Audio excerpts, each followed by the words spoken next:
to the rat house, baby, where the truth ain't quiet, and neither are you.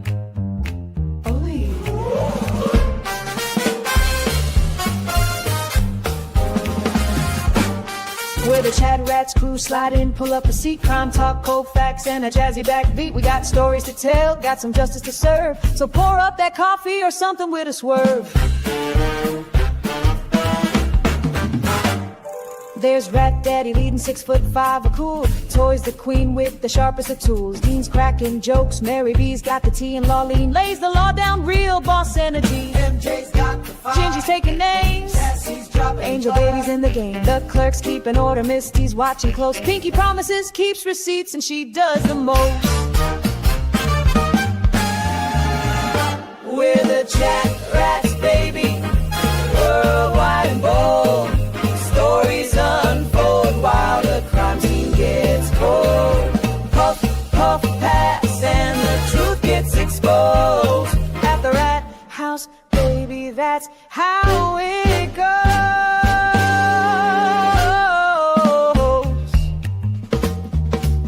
Snap, snap. Cherry lights it up. Sherry lights it up, neon glow behind her head. Tombstones drops the facts that awake the dead. Connor's taking notes, Janine's on the clock. Hetty the paralegal keeps the court on lock. Sweet woman, sweet, but she'll sting if you like. Calypso keeps it cool, got that island vibe. Prince Lover's in purple, that Texas pride glowing. Sherry's laughing loud while the facts keep flowing. Bum, bum, bum, bum, bum.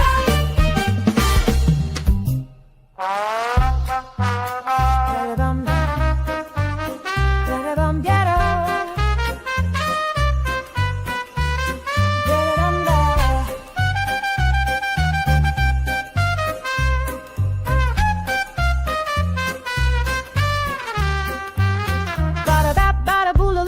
Coming through, crazy-eyed cheese, oh you better believe. Robo-rat clicks sparks, gears in his head, breaking the code till the lies drop dead. Jump,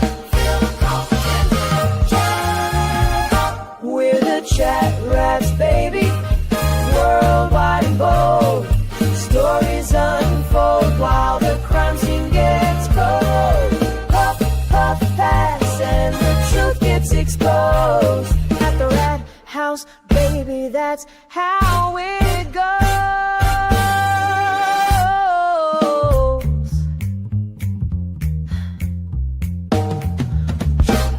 Crime solving cracks. Worlds are stage. That's a fact. Together, we're the chat rats crew. We ain't looking back.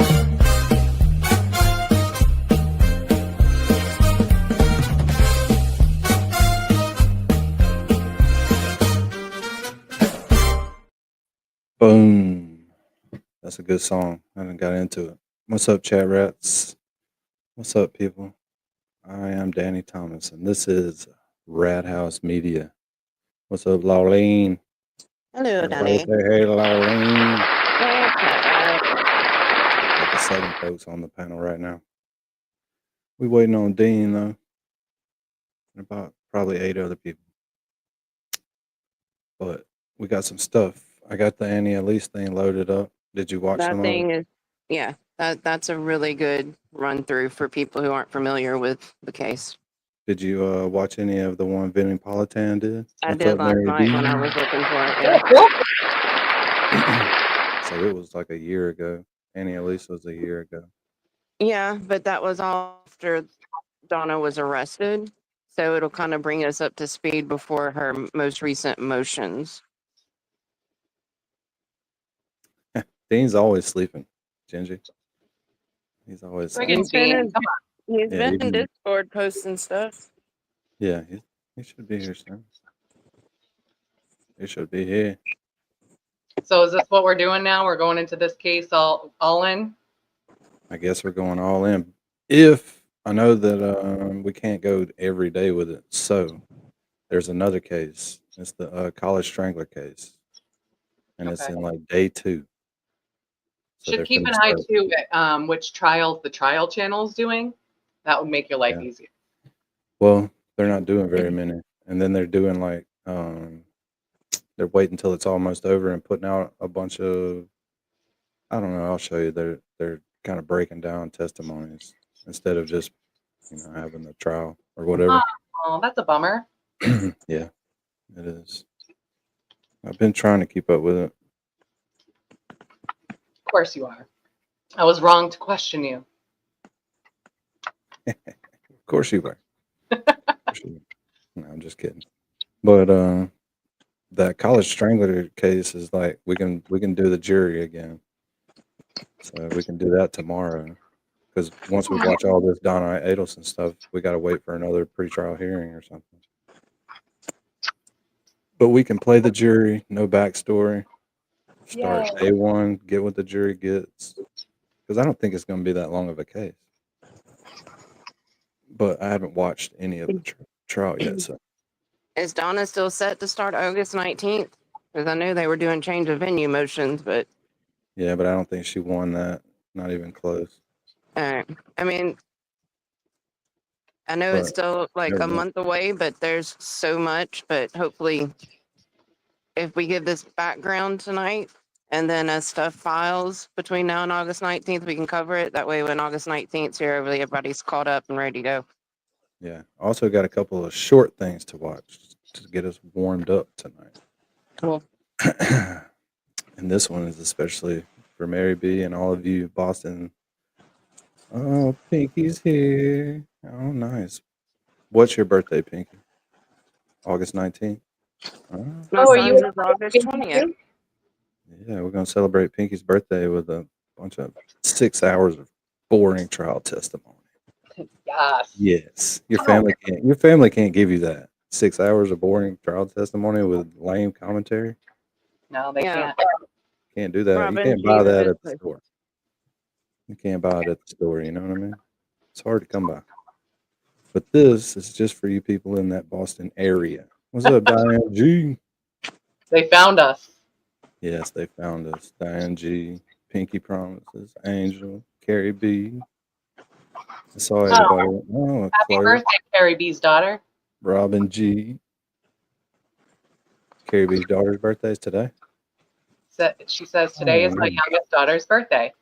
Nice. That means Carrie B's eating cake, and we're not. Nice. I bet that cake is good. That it is. Anyways, I want y'all to watch this. Spotted at least a half dozen rodents within an hour in the South End this afternoon. Now, the issue has one If you don't see while I'm playing it, then it's probably not the room for you. city councilor once again calling for the Look at that right there. The rat czar. creation of a position known as rat czar. Boston 25 News reporter Drew Caritas has been reporting on this rodent nightmare for years now. Drew, neighbors you spoke with say it's the worst it's ever been. Rachel, people all over Boston say they're seeing more rats than ever before during the day. And it didn't take us long to capture that, with the city now monitoring 250 sensors citywide to track rodent activity and identify hotspots. It's just disgusting. The rats are it's a feast. Rats are running rampant at all hours near Wendy Ham's home on Montgomery Very derogatory, lady, to me and my friends. Exactly. Street in Boston South End. New video we captured shows rodent after rodent in broad daylight, lurking in people's doorways, scampering under cars and into tires. We watch one crawl up into a car as its tail dangled. I can't stand them. I don't do the last walk of the evening, which means once the sun goes down, my husband does it. But now, even the daytime isn't safe, with 311 pest complaints spiking citywide and neighbors describing more rats and more intrusive behavior than ever before. The rats aren't taking the bait in my yard because they're just using it as a highway. And my mom popped the hood on her car because she had to get something, and they'd shoot through electrical wires. District 2 Boston City Councilor Ed Flynn is renewing his push for a standalone pest. Oh, yeah, they'll eat the wires out of every one of them cars on the street. They're just little rats. It doesn't matter. Mice and rats are like attracted to the jackets on the wire. The jacket has a sweet taste. We've had car lots before, so I know how that goes. Yeah, they'll eat every freaking bit of it out of your car. Yeah. Pest control department. Replacements. Oh my God. That's the worst thing to do for your car is have wiring problems. Yep.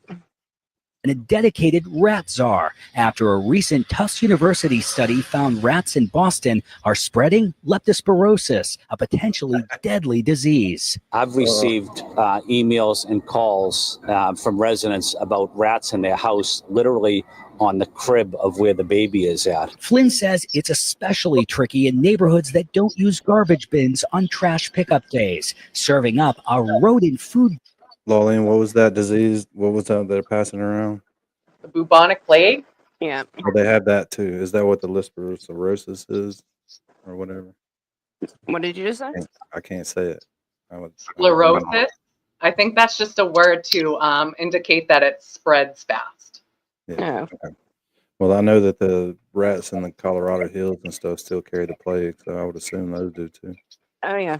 They can. Buffet and loose trash bags, which we saw firsthand as a rat gnawed its way in and began feasting. The city says over the past year, it's responded to over 1,431 site cleanliness inspections and has addressed more than 2,639 rodent-related 311 complaints. It just seems like Say it again. That one was twerking. Like, take a picture. He's twerking. He's been on camera all week. it's not being taken very seriously. A city spokesperson tells us several innovative neighborhoods. Anyways, just wanted y'all to see that. I did see something recently about garbage strikes in the Northeast. So I don't know if is there something like that going around Boston too? Mm-hmm. I don't know. Not Worcester. I just put my trash out. And I can't put mine in a bin because the one time I did, because I have a bin, they didn't pick it up. And then I wrote to the thingy on the city that you write to, and they're like, "Oh, you can't put it in a bin." I'm like, "Why? So the animals can eat it all and get The trash garbage everywhere?" trucks not have the arms that dump the bins into the back of the garbage trucks? No, not in Worcester. Oh. Not here. We're slow. So here is Small Seagal's first little interview since this. Yay! Raul Valley. He's the young man accused in the Shelton house party murder trial. A jury found him not guilty this week. News 8 investigative reporter Jeff Dedarian covered this trial and joins us live in Guilford with more. Jeff. Hey there, Darren. Attorney Kevin Smith saying the law was on his client's side, and he's thankful that the jury was able to set aside their emotions in this tough case. Sorry, I know that it was also an emotional and all-consuming experience for them, the outstanding professionalism that they showed. Even for Attorney Smith, you can see his emotions seeping through his words as he thanked the prosecutors for the job they did. As for the jury, Smith says they followed the instructions from the judge on how to decide this case. Raul Valley, accused of stabbing 4 people during a fight over beer. 17-year-old Jimmy McGrath dies. 3 survive. Following a 2022 Shelton house party, we asked Smith when Valley heard those words, not guilty. I think it was immense relief. I think it was also immense grief. There is not a part of Mr. Valley that has any joy or, sense of celebration. What's up, Sherry D? Sherry D's in the house. About that night. The attorney says the self-defense road was the right one for his client. News 8 spoke exclusively with a juror who said they like that Valley took the stand. Was there ever a question? Did Smith weigh the risk of putting his client on the stand? There was really no struggle. He was going to have to take the stand in a self-defense case. The state had previously offered Valley a deal. Decades in jail, it meant. There are a few decisions in a case that a client controls entirely and have nothing to do with trial strategy. One of those is how they're going to plead. So that was a decision that my client made. Now, late this afternoon, we got our hands on some paperwork from the state. It does appear that they're considering filing a charge of manslaughter against Valley. Now, Attorney Smith says he has not been put on official notice for that, but he said he will defend his client if something else comes up. Also, new at 6 o'clock, we ask Attorney Smith. All right. So they should be getting ready to do that soon, huh? We'll know They have soon. X number. Are you talking about filing new charges or what Yeah. they're going to proceed with? Yeah. Yep. And this is something that popped up the other day about Karen Reed getting new civil attorneys. A couple of new ones or something added. Yeah. So we'll take a look at this and see what's up. What say is the defendant at the bar leaving the scene after accident resulting in death? The defendant not guilty or guilty? So say you, Mr. Foreman? So say you all? The standard in the civil lawsuit is far different than the beyond a reasonable doubt standard applicable in the criminal case. So the hurdles that the O'Keefe family will have to overcome are lesser than the prosecution has in the criminal case. And the second thing I want to say is no one has fought harder for justice for John O'Keefe than I have and my team. Thank you. Karen Reed won the criminal trial. She won her liberty, her freedom, right? But the trial is supposed to be a search for the truth. But if the one accused of committing the crime is found not guilty, did the truth come out inside the courtroom? Do we have an answer as to what happened to John O'Keefe? Could that answer come from somewhere else? Could it come from a civil lawsuit? Karen Reed is being sued by the O'Keefes. She won't have the same dream defense team. Here's her new attorneys, Damon Seligson, Charles Waters, Aaron Rosenberg. That's part of her team that'll defend her in the civil case. Let's talk about the civil case and what we may learn and whether or not we'll get closer to the truth. Still with me, Matthew Mangino, Margaret McLean, and Erica Wilson. Erica, let me ask you, and this kind of goes both ways here, right? Because if you believe that John O'Keefe was killed by Karen Reed, will the O'Keefes and their defense team have an opportunity to dive deeper into getting to the truth by subpoenaing, calling to testify, deposing Karen Reed and her parents? On the other side, if you believe that John O'Keefe was killed by people in 34 Fairview, will Karen Reed and her attorneys be able to subpoena and depose all the people that were inside the house that night?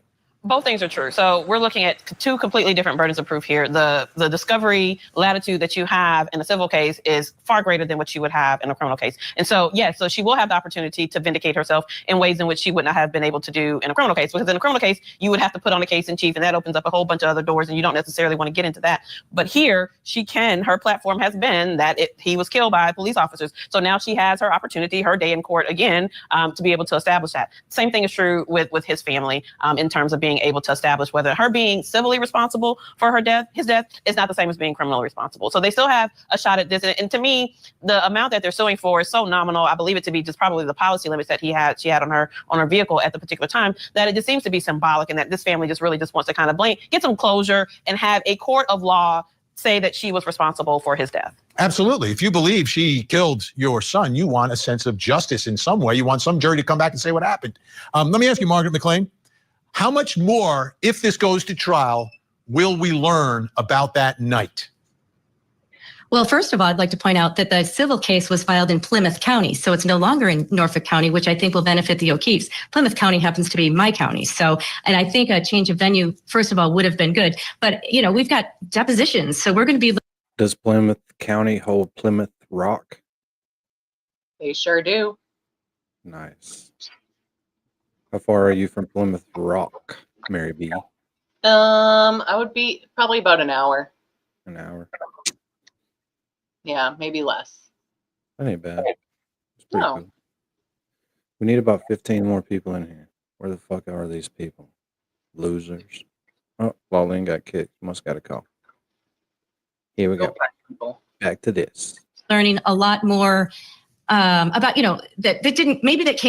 came out in trial one. So it'd be kind of like a combination between trial one and trial two. But there were so many limitations on questions. There were so many limitations in both trials about the jury couldn't even find out about the federal investigation. I mean, are both sides going to have, like Erica said, much more latitude? And as a result, are we going to find out more? Are people going to be compelled to testify this time around?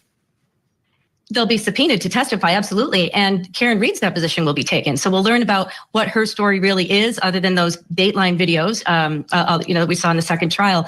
But a lot more will come out. However, I still think the O'Keeffes have a strong case because, again, based on the data and the evidence, there was really hard to prove that anything happened inside 34 Fairview. And all, again, all that will come out, but we might learn some other things like, about the phones, for example, what really happened with Brian Elbert's phone and Higgins' phone. Did he really go to the military base to throw out his trash, or was he deliberately trying to get rid of his phone? So a lot of those types of questions will be answered. But as far as, planting evidence at the scene, I still think, according to the timeline, there was not enough time for we can argue to plant that evidence. Well, I want to know what more we're going to learn here. Let me ask you, Matt Mangino. Judge Cannoni limited what the defense could do in their own discovery in getting hands on phone records. I mean, they wanted records of all the people that were at 34 Fairview. Will they be able to fully investigate their third-party culprit allegations in the civil case that was limited by Judge Cannoni in the first two trials? Yeah, they certainly are going to be able to learn more about that, because when you're dealing with a civil trial and a civil deposition, the questions that you ask and the information that has to be furnished doesn't have to necessarily be relevant to the case, but could lead to relevant evidence. And that's a big difference. And the other thing is, the O'Keeffes want Karen Reed to testify under oath, and she's going to have to do that in a deposition. And that, I think, is key. And her here, parents, and her parents as well. Well, anybody who could have information that might lead to relevant information in the civil case can be subject to discovery, depositions, interrogatories, so many different means to gain this information. So the search for the truth will be a little bit deeper and maybe a little more. Yeah, a little bit deeper. I have to keep going on with that. All right. Well, I don't know where Lawleen went. I'm sure she'll be back in a minute. So this is Annie Elise giving a good breakdown from a year ago on the Donna Adelson case and background on the family and all the other stuff that's happened all the way up to this. I think, what is this, a retrial? Another one? It's crazy. Nice. Yikes. But there's a lot of stuff to watch on this everywhere. There's a bunch of motion hearings, a bunch of breakdowns.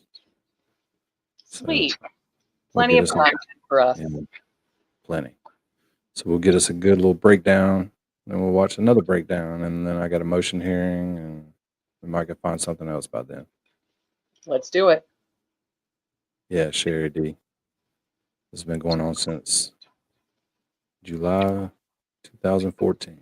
Damn. 11 years. All right, let's do it. Podcast on my channel anywhere. It's the Adelson case. This is like the family from hell, like the in-laws from hell, because it's like this murder for hire plot. The brother-in-law's involved, the mother-in-law's involved. We think that the wife is probably involved and going to be arrested soon. There's a body cam footage of these arrests that went absolutely ultra viral. I'm talking like over 25 million views that when we posted it. It was unbelievable.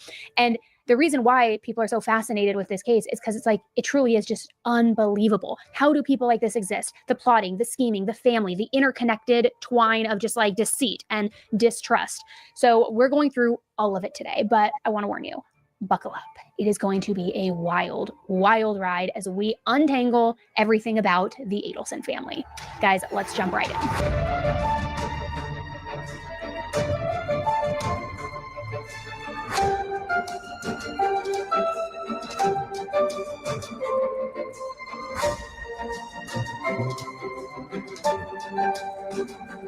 Damn it.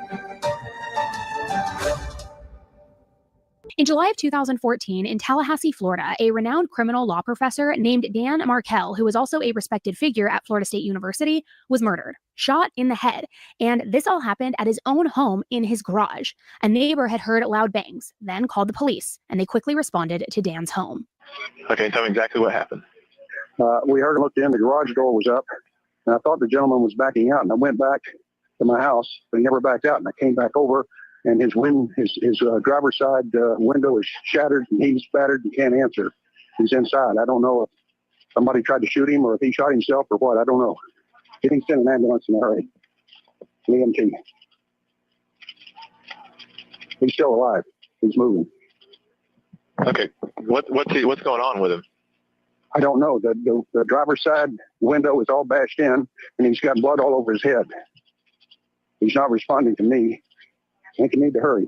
Police found Dan critically injured, but there wasn't any sign of robbery or even a break-in. So Dan was rushed to the hospital, but unfortunately later he died from his injuries. Now, police believed that this was a targeted homicide, but the question was who, and more importantly, why? Now let's talk for a minute about who Dan Markel was. That way we can figure out who would want to do this to him. Originally from Canada, Dan Markel was a Harvard Law School graduate. He was a brilliant... Mary B, one day we'll be this good at it where I can just make my own videos. And then we can go over my own videos. Yeah, let's get there. Got to get rich first, though. I don't know why, but we just do, you know. Got to get rich first. I hear that. That's why we're waking up every day. And speaking of rich, all the YouTube bills are due now. They are due. So anybody that can donate, support the channel. It's much appreciated. If you can't, don't. And don't worry about it. If you can, do. And still don't worry about it. Brilliant legal mind, a respected law professor at FSU, and he was a devoted father to 2 young boys with a beautiful wife named Wendy Adelson. After grad, I think Lawlene said that Lawyer You Know was one of his students. So I think he had done a bunch of stuff on him. But we'll have to ask Lawlene, but I'm pretty sure that's what she said. Graduating from Harvard, Dan had moved to DC, where Wendy, his now wife, was also working at the time. Wendy was working in DC with an internship while attending University of Miami Law School. The two of them met on a dating app called JDate, which is actually a very popular dating app that is aimed at Jewish singles. Both Dan and Wendy were Jewish. However, for Dan, religion was extremely important to him, and he embraced more of the day-to-day traditional Jewish values, more so than Wendy did. And he had even spent a year in Israel at one point. So one day, while Wendy was online browsing JDate for potential suitors, she came across Dan's profile. Now, what's different a little bit in Wendy's case is as she was looking online at this website, her mom was... And also, I kind of want to start letting everybody know that when people donate. You know what I mean? I need to make a list so that I don't know if y'all want to do that or not. But Yeah, if it was a super chat, it'd scroll up. But what I wanted to tell you, Mary B, I've been forgetting. I've been posting a bunch of shorts. Mm-hmm. Yes, Bro, I know. those shorts have gotten like 7,000 views in the last couple of days. Oh, see, that's the trick right there. We got about another 8 subscribers just out of the shorts. Of course, they probably don't like this, but they'll watch the shorts when I do them. Yeah, you should just like sometimes if we have like a really good live, just like cut a piece of it out and make it a short, you know, like a really funny part. Like That's probably. where I was fixing to get to tell you. Well, I said it first. I know, but you said it first, but I was thinking it already. So just Great write mind. down like a little timestamp so we can make a little 60-second clips of our show. And then I can do whatever I want with the shorts. You can have music and all that stuff. Nice. But we can just post those up, and that'll help us with the views. Like the views are ridiculous, but that also adds watch hours. So those views have added like another bunch of watch hours. All right. We're like 850 now. So Sweet. and those aren't even good ones. So I'm just gonna start making 2 a day, depending on what we're working on every day. That's awesome. Yeah, that'll work. Go Danny. looking with her, which I guess isn't that uncommon. I've just never really heard of it before, but I guess they were doing it together, and I suppose that makes sense for a mother and daughter. I don't know. I guess you want your mom to weigh in. It just seems a little personal for me. But anyways, so she's like perusing through JDate, and she comes across Dan's profile, and her mom really encouraged her to make a connection with him based off of what his profile had to say, that he was this strong Jewish man, had these great values. So she decided to proceed with it. So Wendy and Dan hit it off. They dated, and then they eventually got married, with both sides of the family contributing to the wedding. Now, while both sides of the families contributed to the finances in the wedding, Wendy's family paid for all of the catering in the family, which normally wouldn't strike you as anything specific, but here's where things got interesting with that. During the wedding, Dan had found that all of the food that was being served was not kosher. And if you remember, all of his traditional Jewish values are very important to him. So now seeing his new wife's family, who volunteered to pay for all of the catering, had done so but hadn't kept kosher for any of it, really upset him. It really bothered him. But little did he know that this one move would truly set the table for he and Wendy's entire marriage, including his relationship with his now in-laws. After they got married, Dan received a job offer from FSU, so the two of them built a life together in Tallahassee, Florida. However, in 2012, after 7 years of marriage, Wendy had filed for divorce. Now, according to court documents, Dan returned home from a business trip, and he found his family completely gone. A majority of the furniture in the house was missing, and the divorce papers that Wendy had signed were just left laying on the bed. A complete, abrupt move-out, divorce. It apparently shocked Dan completely. And not only was the divorce itself and the announcement of it abrupt, but after his split with Wendy, who was also now a lawyer and a professor at FSU as well, their divorce was anything but amicable, including a very nasty custody battle over their two children long after their divorce was finalized in the summer of 2013, which happened to be 1 year before Dan's death. Now, even though the two of them were divorced, Wendy was still Dan's next of kin. So the day that he died, police went to go and find her, to notify her and alert her what had happened. And they did locate her because she happened to be at lunch with some of her friends. So they immediately notified her and then brought her in to be interviewed. There was a shooting at your home, or your ex-husband's home, at 2116 Trescott. Okay. Your ex-husband, Daniel, all right, has been taken to the hospital. He's not going to survive. Oh my God. Okay.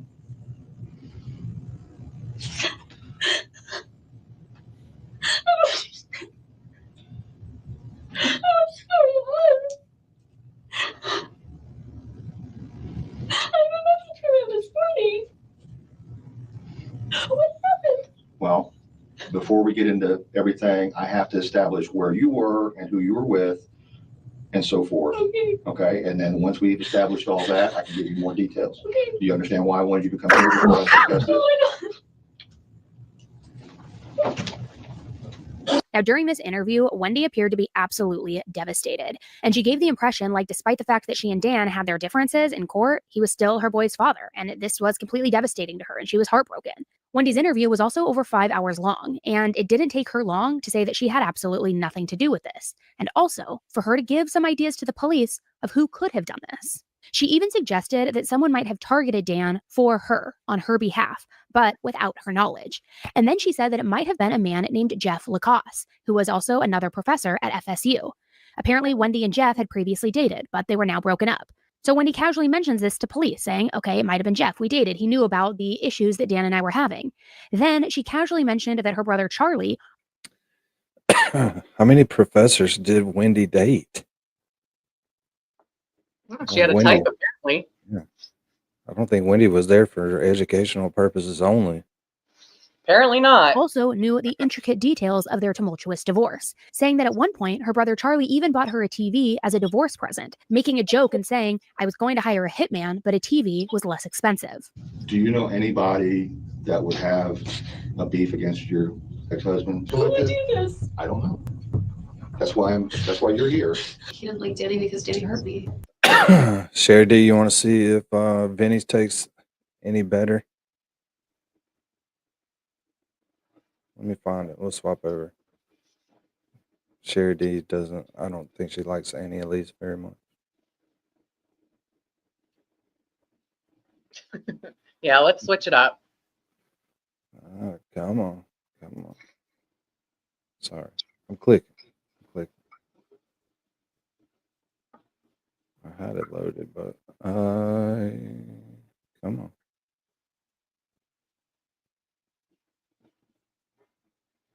Hey, Laura J, I hear that. It's kind of what I do. I'm not going to kill anyone, though. No, don't do that. All right, I found it. Let's see if Vinny has a better take. Wendy wanted to move with the kids from Tallahassee, Florida to South Florida to be closer to her mother, Donna, her father, Harvey, and her brother, Charlie. And after Dan Markell was gunned down in his driveway in 2014, that's exactly what she did. Investigators were able to track down the gunman, Latin King gang member Luis Rivera, and his friend Sigfredo Garcia. But why did these two men kill Dan Markel? Investigators would come to find a connection. Sigfredo Garcia's longtime girlfriend, Catherine McBanawa, had once dated Wendy Adelson's brother, Charlie.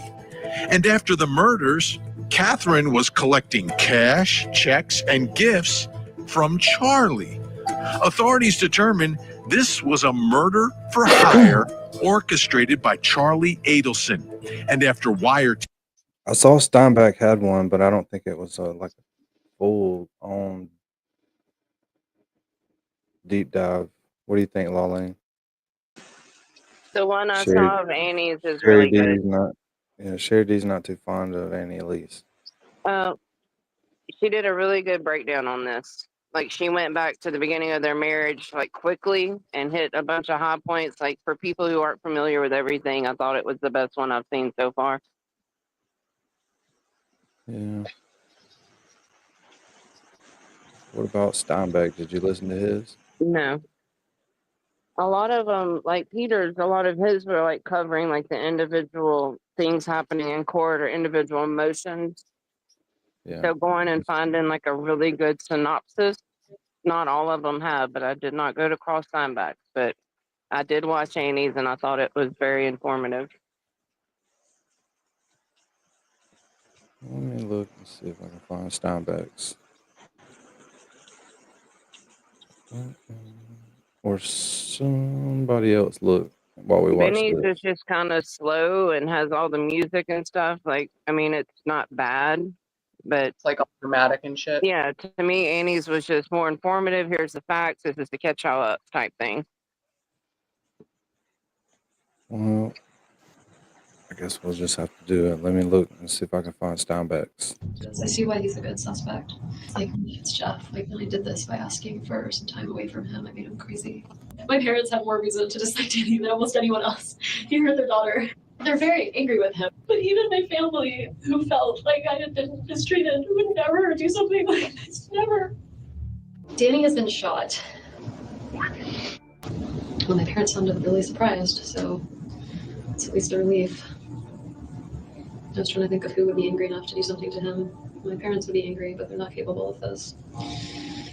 Thank God. I really couldn't handle that right now. Now, in that interview, after speaking to her parents, Wendy said that she was relieved that her parents were surprised because that meant that she knew that they weren't in on it, which is a really weird thing to say, right? Steinbeck has a bunch of them, so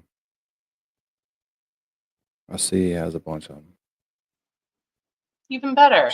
Yeah, Sherry D, send me, if he's got like an overall synopsis, like Lawlene said, send it to me and we'll watch it real quick and swap it out with this one.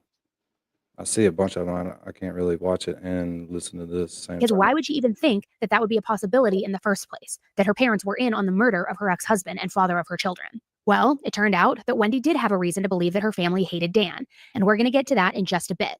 But also, just as a side note here, when police had searched Wendy's phone, she had pretty alarming and interesting Google searches. She had Google. But yeah, Lawlene, he has a bunch of them. A couple of part twos. I mean, several creators have a bunch. That's what I'm saying. It's hard pretty to good, find ones that go through everything for people who aren't up to speed. But Yeah, I haven't watched this. Yeah. We'll look through his for the next parts.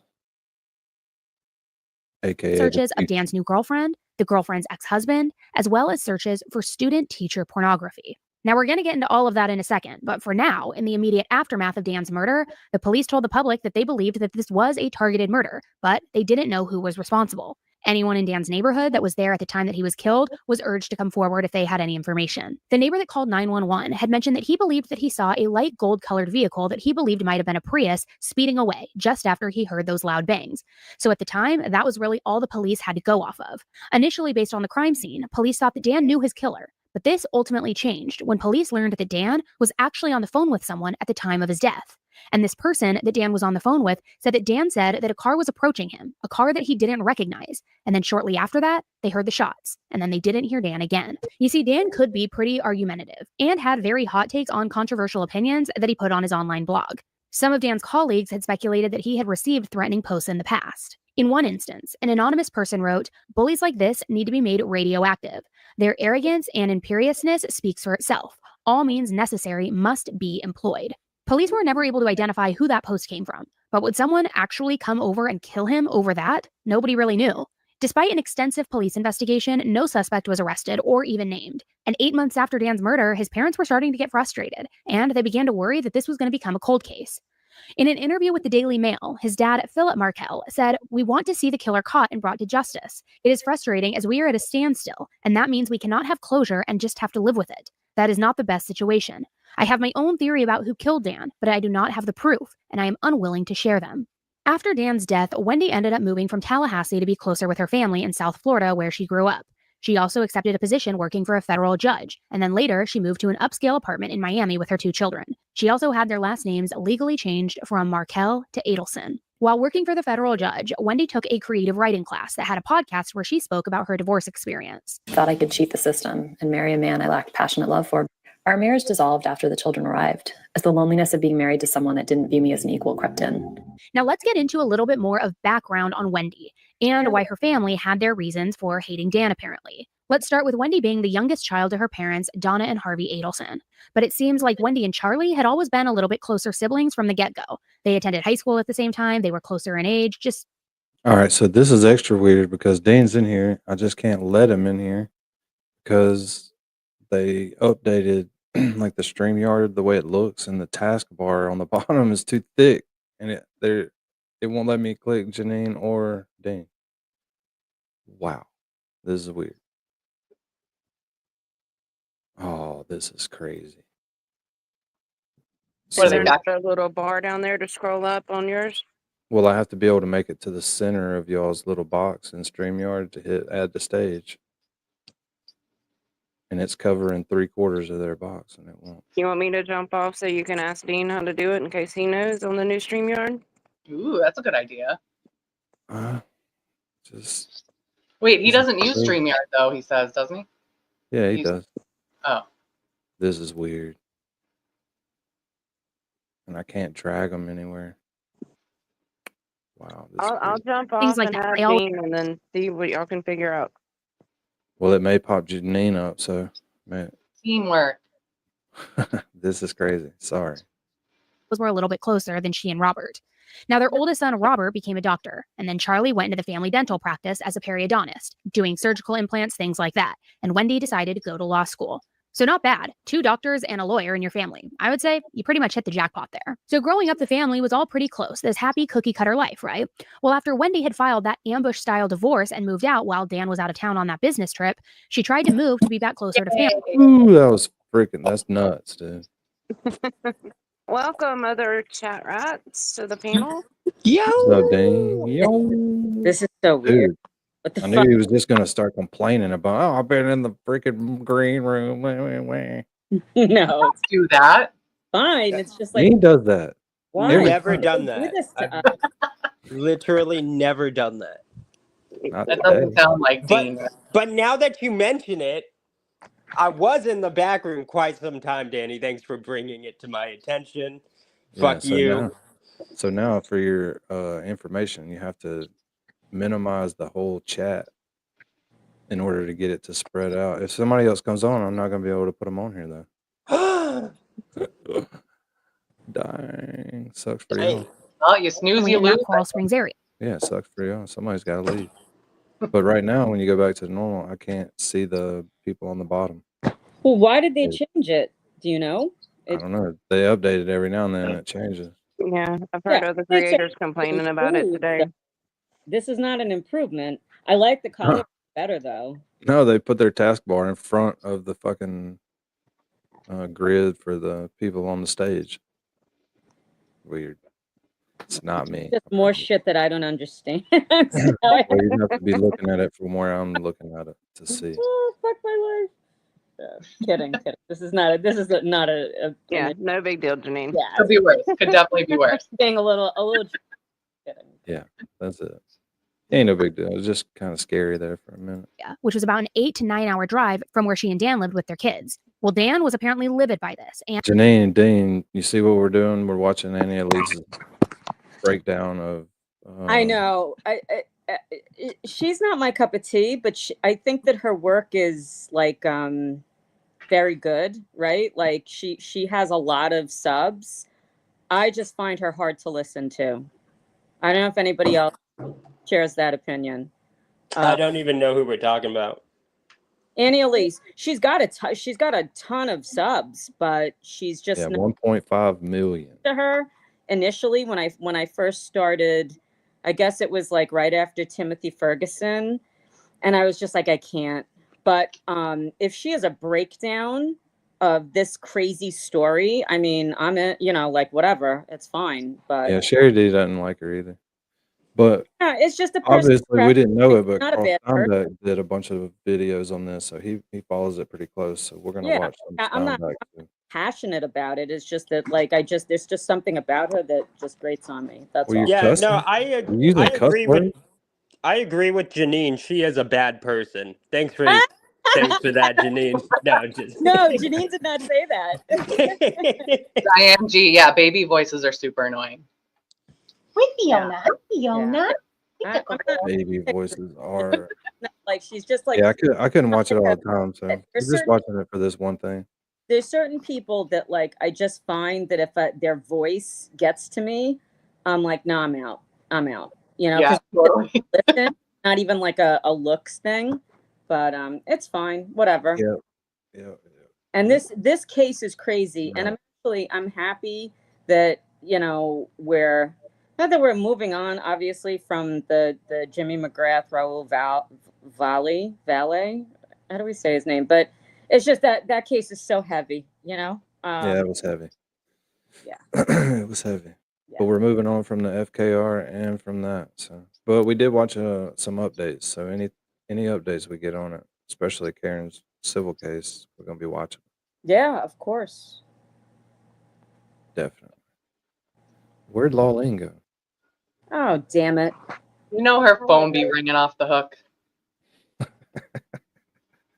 And rightfully so. He didn't want her to take the children that far away from him, so he filed a motion against her in court. However, Wendy and her family were determined to move her and her boys to South Florida, where the rest of the Adelson family lived. But Dan refused this and successfully fought it in court. The judge ruled that Wendy could not move that far away from Dan, period. And this really pissed off Wendy's mother, Donna, the matriarch of the family.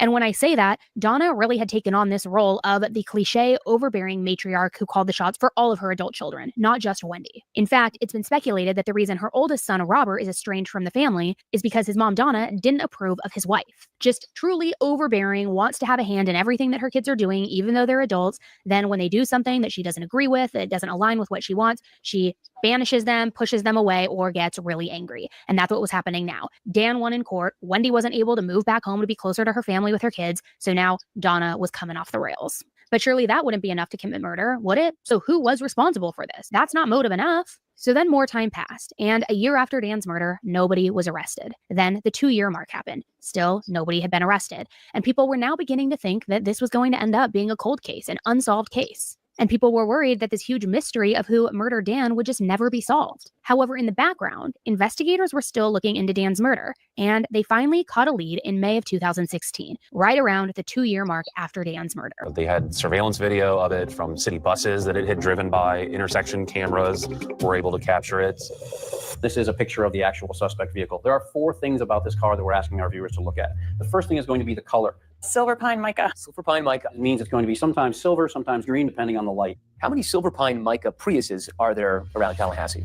I guess there's probably a lot everywhere, but this one was pretty unique because it had a black passenger side mirror. On the driver's side, it's the same color as the car. On this side, it's black. They're supposed to be the same color as the vehicle. It was missing a tow cap. If you look down here in the corner, there is a hole where you would put a tow vehicle into it. A toll card reader, it appears, in the front windshield. Apparently, at that time in Tallahassee, there weren't any toll roads, and most people didn't have Ooh, little Miss is here. What's up, little Miss? Hey, little miss. Good to see you. The lovely little Miss. miss. Great to see We've you. been working on that rat song.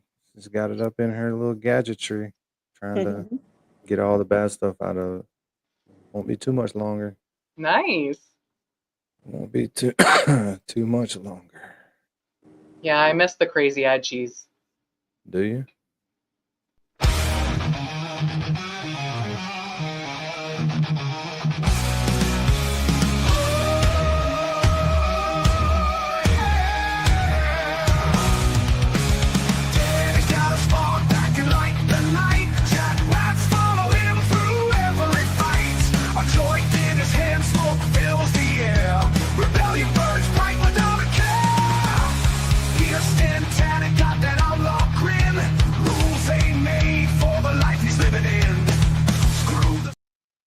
Ah, don't put. Well, that's about as much of that as we can play. Very nice. But I like it. We're working on it. We're gonna get it. But it's got a bunch of that cartoon in it. Connor, I agree with that.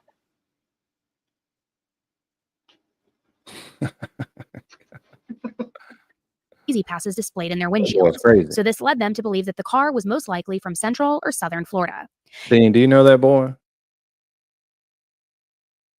He's asleep again. Tallahassee police dug deep Do into I their know what? investigation because they needed to now find this car. I said, do you know Connor? Personally? No. Okay. We met Connor. And eventually, they did. They tracked the car all the way to Miami to a very small car rental shop. And from there, police were able to identify who had rented that Prius back in July of 2014. It was two men, Luis Riviera and Sigfredo Garcia. Luis and Sigfredo had grown up together and knew each other for a very long time. Now, since police now had names, they were able to go through phone records. And it turned out that back in July of 2014, their phone locations did not do them any sort of favors whatsoever. On July 16th of 2014, police said that the suspects, Luis and Sigfredo, traveled to Tallahassee from North Miami. This based on cell phone records, surveillance footage, and car rental information.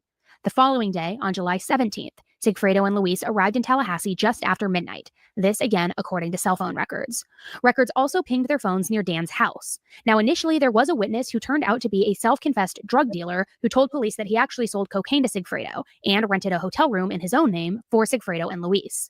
Then, the following day, around 11 a.m. on July 18th, Dan Markel was shot in the head. After the shooting, ATM video surveillance captured both men in the Prius, further establishing that these two guys were who the police needed to look at. So now that they had their two guys, police were stuck with the job of figuring out how the hell these two guys were involved with Dan. Why would they want to murder Dan? Why would they be involved in this horrific homicide at Dan's own house? I just figured out where Lawlene went. Oh, she Anybody going? wanna guess? She went to watch some Carl Steinbeck to see if any of it's any good. Oh, she's the best. We're finna find out. She just popped back in here. Carl Steinbeck is awesome. He was that's what I shared the other day. He played the Wendy Adelson interview with the police, you know, with her crocodile tears. I posted it. Pinky says she's unrelated to this. Pinky's going to boil some corn on the cob right now. Yum. Yeah. Nice. Better Enjoy. bring enough for everybody. Janine, do y'all boil corn on the cob up there? Yeah. That's a I no. like to put on the You barbecue, gotta but think at about that too long. this apartment we don't have a You don't barbecue it, you boil it in water. I've gotten where I like it on the grill better now. Like Oh, hell yeah, on the season grill it is way better. Oh, and so put it in good. tin foil and put it on the grill. You wouldn't No, give me back a piece of boiled, correctly, occasionally boiled corn. You wouldn't Well, it give it depends on back. what I'm eating. You would eat both of them. You wouldn't give it back. You would bowl take it and then so you take it, you Did you wash say it. bowl it? No. Where are you from? So you sound like Where are you brother. from? Pisgah, Mississippi? You boil that? Okay, boil. Bowl it. Bowl it. Okay, Bowl. Routine, how do you say boil it? Boiling. Boil. He did kind of sound like bowl when he said it. That's She said she gonna bowl that stuff. You're gonna bowl it. You're gonna fry that chicken and boil all that stuff. Wash it in the husk. You make sure it's really clean, and then you just put it on the grill, right? Off of an indirect, and then you put your butter and you're golden. Oh, it's so good. Or what my mother used to do is my mother used to put milk in the boiling water. the This boiling is a water. new segment. Words Janine can't say.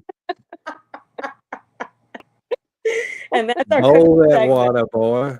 That's our cooking segment for tonight. Thanks, Pinky Promises. Did you say that to the case when River was coming? You sent him a message said you need to bowl that girl some water. Bowling. To go bowling. You always need boiling, not boiling. You always need bowling water. Bowling water. A river. Bowling down the Did river. River get a rat yet? Who? River? The river. Red River. You talking about Red? Red. Yeah, Red ain't got one Red yet. rat. Yeah, he's red. A little baby rat. All right, we're losing viewers by the second. We gotta snap. What did you say when I came back on? Were you about to ask me something? Yeah, I thought you might have went and tried to find some Steinbach.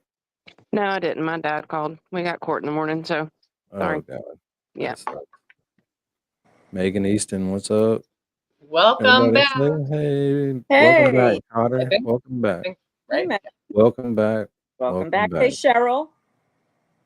Dean's 30. He knows about Welcome Back, Cotter. That's a fucking lie. You don't know shit about no Cotter. Some old person told me about it. Hell yeah. Yeah, I used to watch it with my parents. What you talking about, man? See? I bet you watched MASH too, didn't you? No, I didn't. Oh, you shooting him in the head. So they started looking back at the people that they initially interviewed. And one of those people was Wendy, Dan's ex-wife. And she had mentioned that she didn't know if somebody would have set something up to kill Dan on her behalf, if you remember. And she even had mentioned her ex-boyfriend, Jeff. Now remember, Jeff and Wendy had dated for about 9 months until just before Dan was murdered. In Jeff's interview, he said, "I'm the paranoid ex-boyfriend. I was surprised that you guys didn't call me earlier though, because I probably said 100 times that I'd like to kick his ass because he kept really making Wendy suffer." He also mentioned a few other things in his interview. And Jeff backed up Wendy's story earlier about her brother Charlie, except in his interview, Jeff didn't think that it was a joke. She told me that Charlie had looked into having Danny killed in the summer of 2013. She meant it dead serious. Not like a joke around, I like to kill Dan Markel. I was thinking, that's different. She said it in a dead serious, chilling, uncomfortable kind of way. And the moment I was like, my stomach flipped. I was like, whoa. On May 25th, 2016, Sigfredo was arrested on charges of first-degree murder and possession of cocaine. The next day, Tallahassee PD held a press conference where they also named Luis as a suspect. But there weren't any other details given other than that because the documents were sealed. Then, on June 2nd, the documents were unsealed. And what came from that unsealing was a huge shock to the community. In what came as an extremely shocking twist to the public, who didn't know what was going on behind the scenes, police had established a connection between the Adelson family and Sigfredo, along with a detailed timeline and phone records linking what they had found. Now, I cannot stress enough just how damning some of this evidence was at this point. Investigators had spent a very long time making these connections and had sifted through an enormous amount of phone records, emails, and had even called in the FBI to make some wiretaps. On June 17th, both Sigfredo and Luis were indicted on murder charges, meaning the state wasn't going to have a preliminary hearing of any sort, and both of the men pled not guilty. Then, in a very shocking twist, another one. Police made another arrest. The third arrest was the arrest of a woman who investigators said had ties to both the Adelson family and ties to the shooters. This woman was Catherine Manbagua, who was 31 at the time and also goes by Katie. In documents released by the police, detectives alleged that Katie had a romantic relationship with Charlie Adelson, Wendy's brother. And not only that, but she actually lived with Sigfredo and had 2 children with him. According to court documents, in the weeks leading up to Dan's murder and for a long time after, there were hundreds of calls between Charlie and Katie and between Katie and Sigfredo, and some of them were literally right after the other, like some sort of criminal phone tree. You call one person, they call the next, so you go all the way ping-ponging down the line. However, with all of this, Charlie was not charged. As the 3 of their trials approached, Luis accepted a plea deal from prosecutors where he actually ended up flipping on Katie and Sigfredo, and this was in a wild confession that was actually videotaped.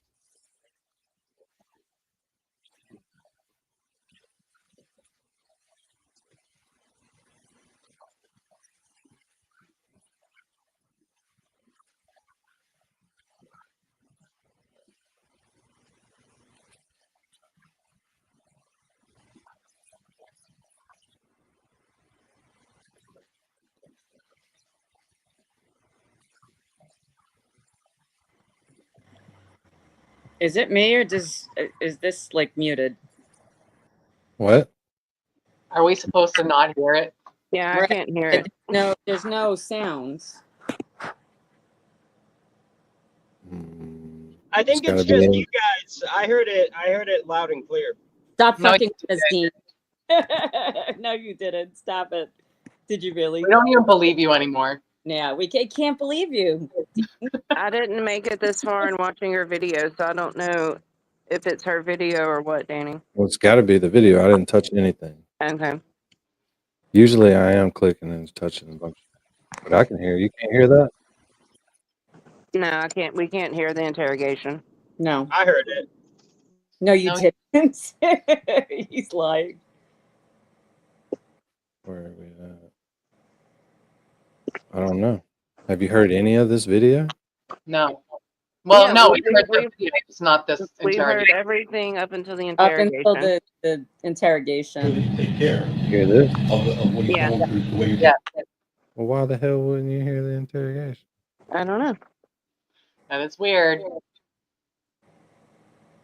Did the people in the chat hear the interrogation? along with a detailed timeline and phone records Hear that? linking what they. Yes. Angel said it's the video, but Connor says he heard it. Maybe it's whatever I device don't we're believe on. Connor either.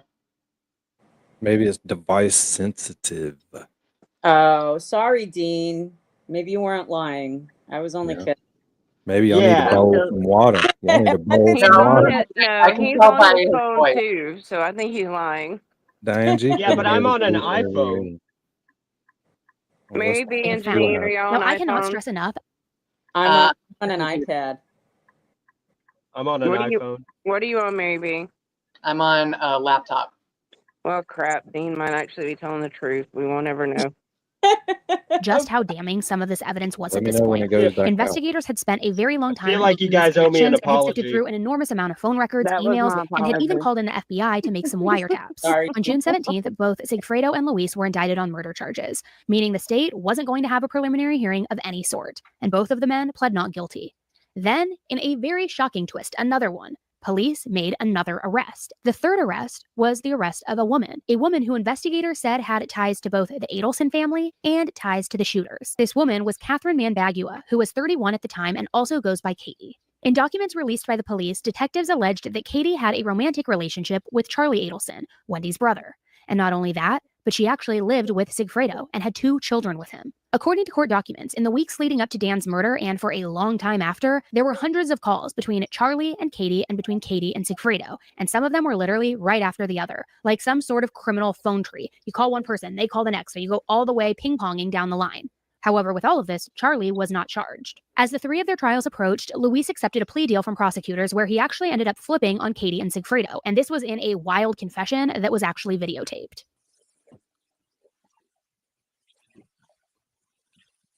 What about now? Can't hear it. No. No. Yeah, I hear it just fine. God. What are no, they saying? What are they saying, Dean? So when it gets to the interview, it cuts out? Mm-hmm. I think I Not can, for if me. I get really close to the speaker, I can hear it. I think it's just really low. Yeah, no, can't they were hear that. asking him where he was at the time of the incident. What was his answer, Dean? We haven't gotten to that part yet. Okay.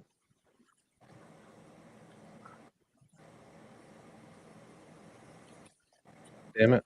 Maybe it'll get better. Maybe it just needs a minute. Yeah, I gotta start yelling.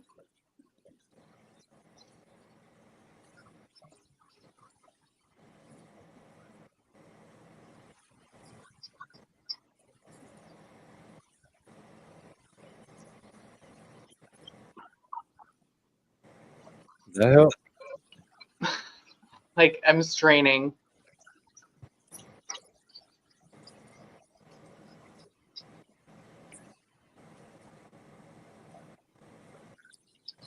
I bet you it's really interesting. It's Yeah, not 'cause that it- interesting. No? It's perfectly fine on my end. You're hearing it? Yeah, I wouldn't. I don't know what y'all are talking about. It's not even going up and down. When I put my ear up to my phone, like literally up to the speaker, I hear static. Like you can tell it's Yeah. an interview, but I can't hear the words. But I've already heard the interview, so maybe we can just play it later if people want to know. Well, do you remember enough to break it down? Or Danny, I do not. I do not. So at this point, This Luis was the very first trial that occurred, and everything was the 2 shooters. Maybe Can you she hear was this? really spilling the beans on everybody involved. You hear that? Yeah. Oh, Brad never. Okay. That don't make no sense. But StreamYard has been having problems. So. He basically did go in there and confess, and he implicated both the other shooter and the baby mama. He's And in there snitching. and he also, I remember he did talk about the relationship between the baby mama and Charlie Adelson, and he didn't know like what the connection was with the rest of the family, but he knew that Charlie was the one who contacted her, which is why she asked them. Okay, thank you. Including the Adelsons, who up until this point had denied any involvement of any kind. Yet he claimed that Katie, who was in a relationship with Wendy's brother Charlie, put the two of them up to this murder for hire plot. Part of Luis's confession was accepting a guilty plea to second-degree murder, and he was sentenced to a 7-year prison term in exchange for his cooperation with prosecutors. Sigfredo's attorney spoke out in an interview and said, "These are dentists. They aren't the Sopranos, okay? The prosecution admittedly didn't have enough evidence, so it went out and bought some by giving away the farm to a murderer. 7 years is just offensive. That's not a search for truth. That's a deal with the devil." So who was really telling the truth here? Katie and Sigfredo went to trial together, where they both adamantly said that Luis was lying. He was full of shit, and there was absolutely no plot whatsoever. Katie even took the stand, which was an interesting move since the prosecutors apparently had a lot of evidence against her. They had proof that her bank account received a little over $50,000. She had checks from the Adelson Institute, the dental practice, and these checks were signed by Donna, the matriarch of the Adelson family. These checks were then deposited into Katie's bank account when she was not an employee there or did not work for them. There was also a direct phone record trail where she would talk to Charlie, then call Sigfredo, and vice versa, making it blatantly obvious that she was this middleman between the whole thing. Also, in a weird detail, the prosecution also believed that Charlie had paid for her to get a breast augmentation, and that her new Lexus was previously registered to Harvey Adelson, Wendy and Charlie's dad. Everything just very oddly interconnected, and certainly looks like damning evidence, right? So after 7 days of testimony, prosecutors presented this information, as well as what they say were covert discussions over an FBI wiretap. They presented it as evidence that she helped hire her longtime boyfriend Sigfredo to kill Dan in a murder for hire plot by Dan's ex-in-laws, the Adelsons. There were also numerous FBI wiretaps where Charlie was implicated in being part of the payments from the dental practice to Katie. Sigfredo was convicted and sentenced to life in prison in 2019. However, Katie's case went a little differently. Her defense said that her money came from her work in nightclubs and also working bottle service in Miami, and also from Sigfredo, who was the father of her 2 children. Additionally, her defense denied that the recordings implicated Katie whatsoever. Instead, they believed it showed that she was coerced into helping her boyfriend at the time, her boyfriend Charlie. Katie's trial ended in a hung jury mistrial, but she was again tried in 2022, where she was ultimately convicted for her role in the murder plot and sentenced to life in prison. However, this time, there was now a 4th arrest that came to light. Wendy's brother Charlie was indicted for murder. And it gets very, very interesting because we are not done with the arrests yet, and we are not done with how tangled this web truly is. In Charlie's trial, multiple text messages and phone calls were played after investigators had wiretapped Charlie's phones.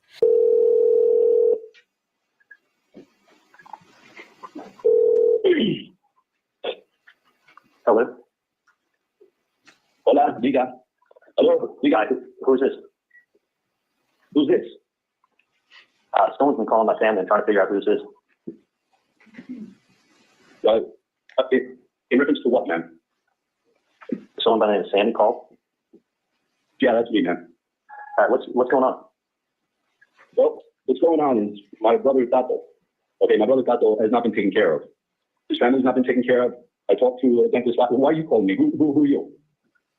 I gave the number to a lady. I don't know Tato. You don't know Tato? I'm sure you know Katie and Duda. They've been taken care of since the family's probably been taken care of up north. I don't know who you are. You don't? Well, this is going away, my friend. Because let me tell you something. I was at Broward with Tato, and he told me the whole story. He told me nobody was taking care of him. Nobody was taking care of his family. The family was taking care of Katie and Tuto, and nothing's been taken care of with Tato. So we know what's going on. And Tato needs to be taken care of. Do the right thing. The lady already has the paperwork. She knows what I'm talking about. We know Katie. We know Tuto. We know they've been taken care of. All right, let me look at it. No more f***ing around, man. No more f***ing around. This ain't going away. You guys need to do the right thing for Tato. That's my brother, man. That's my brother, and he needs to be taken care of. His family needs to be taken care of, just like Katie and Tuto have been taken care of. I've never met these people, but let me call you back, okay? That's bullshit, man. You know exactly what I'm talking about. You know this lady. I don't know your relationship with this lady, but we know what the f*** is going on. This ain't going away. Take care of Tato just like you take care of Katie and Tuto, man. Let me call you back. Charlie testified in his trial where he tried to explain that the prosecution had all of this entirely wrong. Instead, he said that Katie was aware of the situation that Wendy was going through, and that she knew at one point that the Adelson family had actually offered Dan $1 million in exchange to allow Wendy to move with the boys to South Florida, an offer in which Dan apparently refused, because that just shows what kind of man Dan was. There wasn't a price tag on having limited access to his children. No price would be high enough because all he wanted was to be near his children. He was a good father who loved his kids. So according to Charlie and his defense team, Charlie said that because Katie heard this, she told Sigfredo, the father of her kids, who also happened to have ties to the Latin Kings. And according to Charlie, Sigfredo and Katie then came up with a plan to blackmail Charlie, basically saying that they murdered Dan so that they could blackmail Charlie. since it would look like he was a part of it in the first place. Again, this all according to Charlie and his defense team during his trial. Now, this was a pretty crazy defense, I have to say, but in fairness, I guess they had to at least give it a shot since their case was absolutely in the toilet at this point and had already been completely blown apart by the prosecution. But the prosecution wasn't buying any of this, not at all. Some of the evidence presented hadn't been shown before, and some of it wasn't all about Charlie either. It implicated his mother, Donna, the matriarch of the family. And some of the most damning information by far to convict Charlie was intertwined with Donna's actions as well. As part of an FBI sting that was referred to as the bump, an undercover officer ran into Donna while she was walking to pick up the boys from school. He gave her a piece of paper that was an article about Dan Markel's death, and then he basically threatened her, basically saying, "We know what you did, and now you need to help me out and give me some money." Donna was visibly shaken after this, and the FBI wiretapped calls that she made immediately after that directly to Charlie showed that she was obviously worried and says, "No, it probably has to do with both of us." Excuse me, Mrs. Adelson? Hey, go. Just want to give you this. Listen. This is the FBI agent. Oh, That's sorry. what I was telling y'all earlier. LYK. Lolian's got a bunch of LYK videos y'all gonna get to watch on this. That's No, her boyfriend's. They can go there and watch the playlist themselves. I mean, but he doesn't give as good of a summary, but he goes through like all the court hearings, motions, and stuff because he knew the guy. Yeah. That's Dean crazy. loves LYK.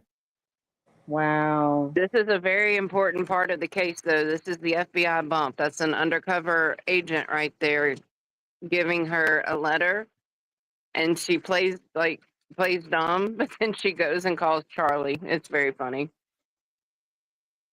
This is the mother, Donna Adelson, whose trial's coming up in August. Listen, just want to let you know that we know that your family has been taking care of Katie and her friend Lugo for quite some time after your problem up north has been resolved. And I want to let you know that my brother, he's incarcerated. He helped your family with this problem you guys had up north. And we want to make sure that he's going through some rough times. We want to make sure that you take care of what he's going through, the way you're taking care of Katie and Lugo. Well, this will explain it. Thank you. I got some paperwork. You're being sued? No. What? Did that know about it? The death work first. Fortunately. What's IRS? You know, probably sometimes, but unfortunately not now. So I will talk to you. I'll give you the heads up if I'm going to start off that one. Okay. And when you know that, is it about when? No. So let me just talk to you later. And what is it? Is there help with that? Yeah. Does it involve me or other people? Well, probably both of them. What's that? Probably the two of them. So we probably have general ways of what I'm talking about. All right. So let's just find some time to talk to each other and take the place for a while, okay? There were multiple instances where it was blatantly obvious that his mother Donna and Charlie were talking in some type of code, but essentially talking about things that made no sense other than a plot to kill Dan, and also how they attempted to cover their tracks in the aftermath. Additionally, a lot of communication between Donna to Wendy and Charlie was introduced during this, where she went absolutely nuts during Wendy's custody battle. She called Dan a fucker, pressured Wendy to threaten Dan to convert the boys to Catholicism, knowing that it would make Dan furious because of how religious he was and how instilled in the Jewish faith he was, and she said over and over how much Dan could not win their custody battle, and almost seemed like she was getting angry with Wendy with how the judge was ruling in the custody case, something that Wendy clearly had absolutely no control over. I mean, the emails are wild and are almost like Donna was staying up all night fixating on this and would just send these random, bizarre, and obsessive rants that literally looked like the ramblings of a complete psychopath, in my opinion. And honestly, when I was watching some of this trial, I couldn't even believe that this was real. However, the rest of your life, and consequently Dad's, mine, and yes, even Charlie's, will be affected by how well you can perform/act before July 31st. You need to be a good actress you can be a good actress when you want to. I've seen you in action. You need to put on the performance of your life. Jibbers hasn't beaten the Adelson family yet. Who's Jibbers? Jibbers, she's referring to Danny. Generally speaking, does your mom manipulate the personal lives of her children? No. Did your mom call Dan any disparaging names around this time frame? Well, I just read them in the emails, but I don't remember them independently. Okay. Did she call him an asshole? Yes. A narcissist? Yes. A bully? Yes. Religious zealot? Yes. Bastard? That I don't remember. Page 5. Okay. Is it page 5 from the first email? Fucker? Yes. Were you involved in any way in the plot to kill your ex-husband? Absolutely not. Did you know what was going to happen, but maybe not? Boy, Ginger's been on one today. She has been trying to get somebody to get under that skin. Now look at that comment right there. Ooh, Gingy, them fight more. I know the details. Is that why you went to the crime scene on the day of the homicide? Kidding. Say it again. I said, somebody hold my sister down. Yeah. kidding. I'm kidding. I did not go to the crime scene on the day of the homicide. Do you know who all was involved in the murder? Well, I learned today, but at the time, no. Okay. Have you ever privately confronted your brother about his role or possible role in the murder? My attorney has advised me not to have conversations with anyone in my family about the case. But you had a close relationship with your brother at the time of the murder, right? I absolutely had a close relationship with my brother. And how soon after the murder did your lawyer advise you not to talk to your family about it? In 2016. Okay, so what about the 2 years in between? Did you talk to him about it then? I mean, I talked to him about the fact that a murder occurred, but I guess I don't understand the question. But you never talked to him about the suspicions you raised in the law enforcement interview that your brother might have done it. No, I did not. You suspected your brother could have been a part of this, right? I suspected lots of people could have been a part of it. But he was one of the people, right? While I was talking with law enforcement for 6 hours, terrified out of my mind, I offered them every possible idea I could come up with. Right. And one of the possible ideas was that your brother could have murdered your child's father. I didn't right? really believe that was possible. Was part of the plot for you to be able to have plausible deniability about this? Absolutely not. Is it better for both you and your brother if you don't know the details of this? I don't even understand the question that you're asking me. When did you first become aware that you might be a suspect in this case? I mean, as the ex-wife, I assumed I was a suspect from the beginning. What was your first thought when you were asked if anyone might have murdered Dan Markel for your benefit? I thought, oh my God, maybe if I hadn't divorced him, he would still be alive. Maybe this is my fault because I complained to the wrong person. Maybe Danny gave a student a bad grade and they came after him. I just was trying to think of who possibly could have wanted to hurt him. But you didn't say any of that before. The first thing you said was Charlie, right? I don't think so. Page 25 of your interview, line 5 through 15. Do you have any reason to dispute? Page 25, not 5 hours into it. You say Charlie might have done it, right? Do you want the culpable parties held accountable for murdering the father of your children? Absolutely. I'm grateful they're already in jail. But not if it's your family. It's not my family. I mean, somebody hired him, right? Not necessarily. Somebody paid him. I learned something this morning. Yeah, me too. You didn't want him held accountable if it was your family members. Didn't you tell law enforcement that? That's not what I told law enforcement. What did you tell law enforcement? I told them that the person who did this should be held responsible and that I had nothing to do with it. Page 122, lines 7 through 12. If somebody tried to kill my ex-husband, they should be prosecuted to the full extent of the law.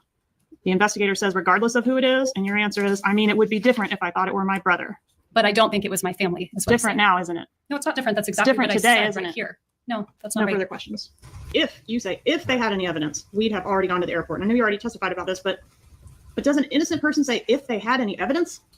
Right. Katie's saying it's the police, and I'm saying that we're innocent. They're not going to have any evidence to show we were part of something that we were part of. If we had any part of this, we'd go to the airport right now. Isn't it true, doctor, that they're not going to have any evidence because you were careful? No, because we weren't a part of this. You were smart. No, we weren't a part of this. You walled yourself off I from was sure they're not killers. going to have evidence to show I did something I didn't do. So we're not running to the airport. And you're untouchable, right? No, we didn't do a murder. I wasn't part of a murder. There's no reason to run to the airport. Have you ever heard the saying that the simplest explanation is always the most likely? Have you heard that? I've heard that theory before, yeah.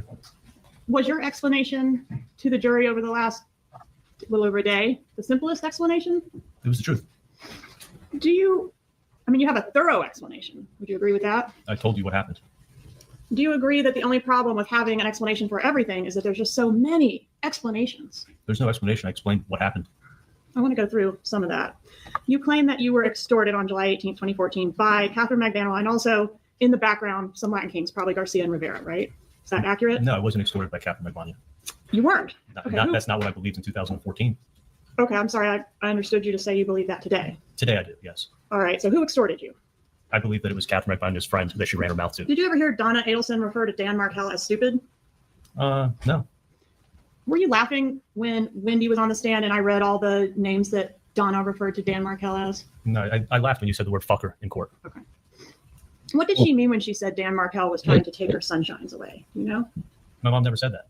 No, so you never heard her say that was made up, and he put it in a court filing, and then now it becomes something that my mom said because someone made it up and put it in a court filing. And then on 2/19 of 14, Donna texts you again to tread lightly with Wendy and refers to Dan Markel as an asshole and a fucker, right? Sorry.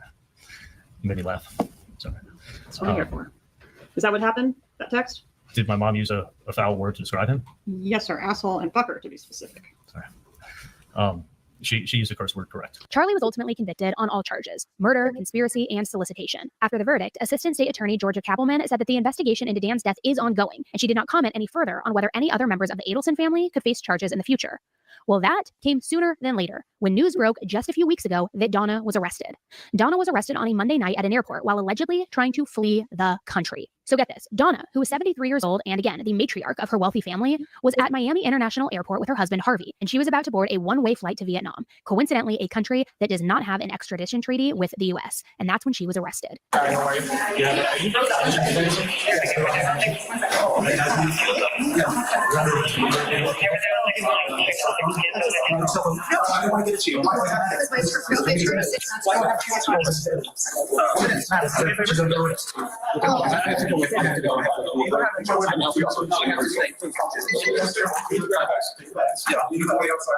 Okay. Husband's almost 80 years old. He can't compensate. Please, can I go? Please. Someone's got to help him get home. It's terrible.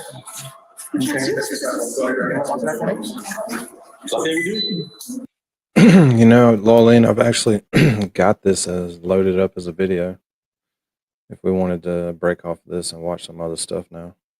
What do you mean? Like this is the body cam footage of her arrest. They've got that in its own video. Yeah, I mean, there's a whole body Yeah. There's a cam bunch footage of at the airport, but she basically just wants her medicine, and her husband's like, she's old. Like, do you have to do all that? Give her medicine. Oh, yeah. While we're trying to flee to Vietnam on a one-way trip. Find us that one won't from extradite. LYK.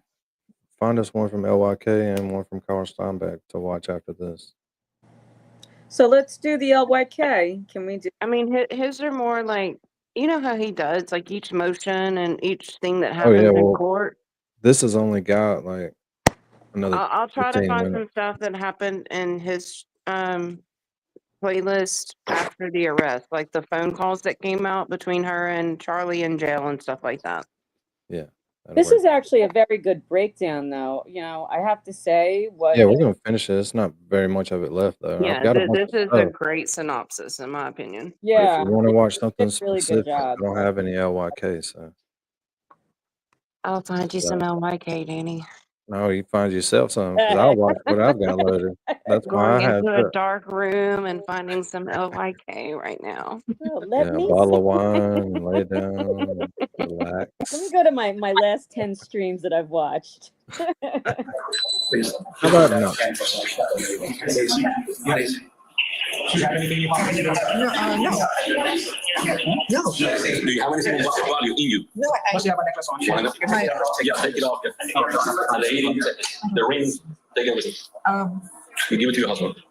Because once you arrive at County Yellow, they're gonna make a room for that. Can I call my attorney? You came to the buffer room. Where am I going? Is this for the company thing? Where am I going? You're going to the Dade County. They come here. No. Right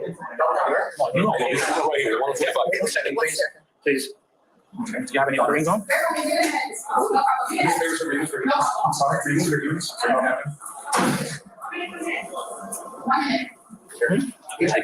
Yeah, we'll go back out and You're making a mistake. No mistake. It's two mistakes. Can you take it off, please, man? I don't want to hurt her. Please. Just a minute. Just get it. Listen to it. Yeah. I'll call. Yeah, can you move her? Go home. I will. Take I it will. easy. I will. All right. Yes. Sure. If there's anything else in her personal insurance. Oh, it's coming, sweetheart. It's coming. All right. Do you have her dress also? I'm sorry? It's in my Yeah. it's in my purse. Yeah. Yeah, I need to give a check. Sure. Can I give it to the hospital? Where is it? It's in the blue. It's in the blue and white.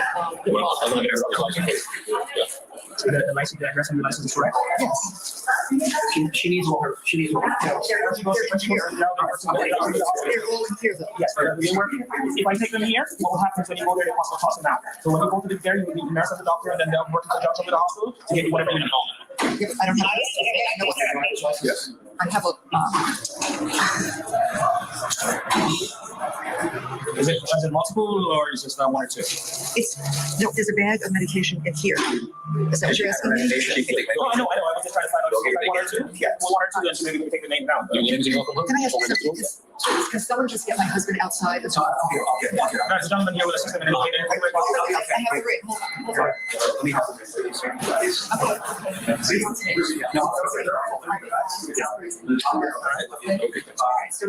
don't have the med senator on here.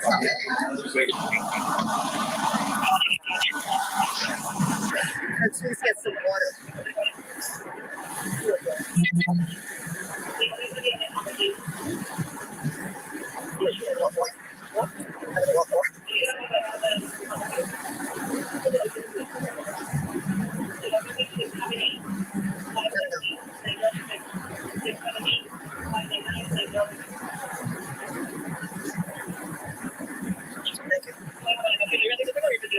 Do you know how long we're going to sit here? Oh, how long we're going to sit here? I'll tell you when he comes back. He's going to take care of you.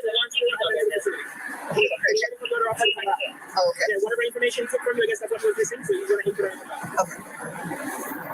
So the next place was the warrant. What did you say? What did you say the next place was? What happened is the warrant that they had from you is from out of Leon County. When did they issue a warrant? So what happened is we have to take you to our warrant for that information to get entered. And then after that gets entered, we can take you to the okay, because I didn't know there was a warrant. How would I know that? Well, we wouldn't have been able to take you if there wasn't something in place. So aren't they supposed to inform? Aren't they supposed to inform it if there was a warrant? I don't know the details. I don't either. They had a warrant. The gentleman that you met earlier in the Ghost? Yes. Right. They were supposed to inform you of whatever. And then because it's a county warrant, that's how we became involved. Okay. All right. What's up, Wendy? Hello, Wendy. Wendy Welcome. Adelson. Welcome to our House of Horrors, where we are the #1 sleep channel on YouTube. Is that right, Dean? Is it not ironic? Is it not Wendy Adelson coming in now? I think you're actually the #2 sleep channel. No. Welcome, Wendy. No, we're #1. #1? All right. Yeah, we come in at 852 megahertz. How do we people to subscribe? So if you're lurking, just subscribe. You don't have to talk to us if you don't want. You can't lurk. You have to subscribe to chat. What are you up to on subscription? 96. I don't know. Somewhere. Look at Mary B. Somewhere over the rainbow. I'm keeping an eye out. Anyways, thanks for hanging out, Wendy. So this is pretty egregious and just flat out moronic, in my opinion, if you ask me. But you know we love when criminals are truly this stupid. Because here's the thing. Why on earth would Donna think that she could talk to Charlie, her son, on a recorded jail call and tell him that she is getting her affairs in order, thinking of or possibly going to a non-extradition country? This after Charlie just went through a trial where Donna was implicated in many ways. And remember, Charlie was convicted on how strong the evidence was. So then she just thinks that she isn't being monitored in general, or ignores the fact of these jail calls being recorded and monitored, despite the fact that in the beginning of these jail calls, it says verbatim that all conversations are recorded and reviewed by jail staff. It is just beyond me. Like, could you get any more stupid?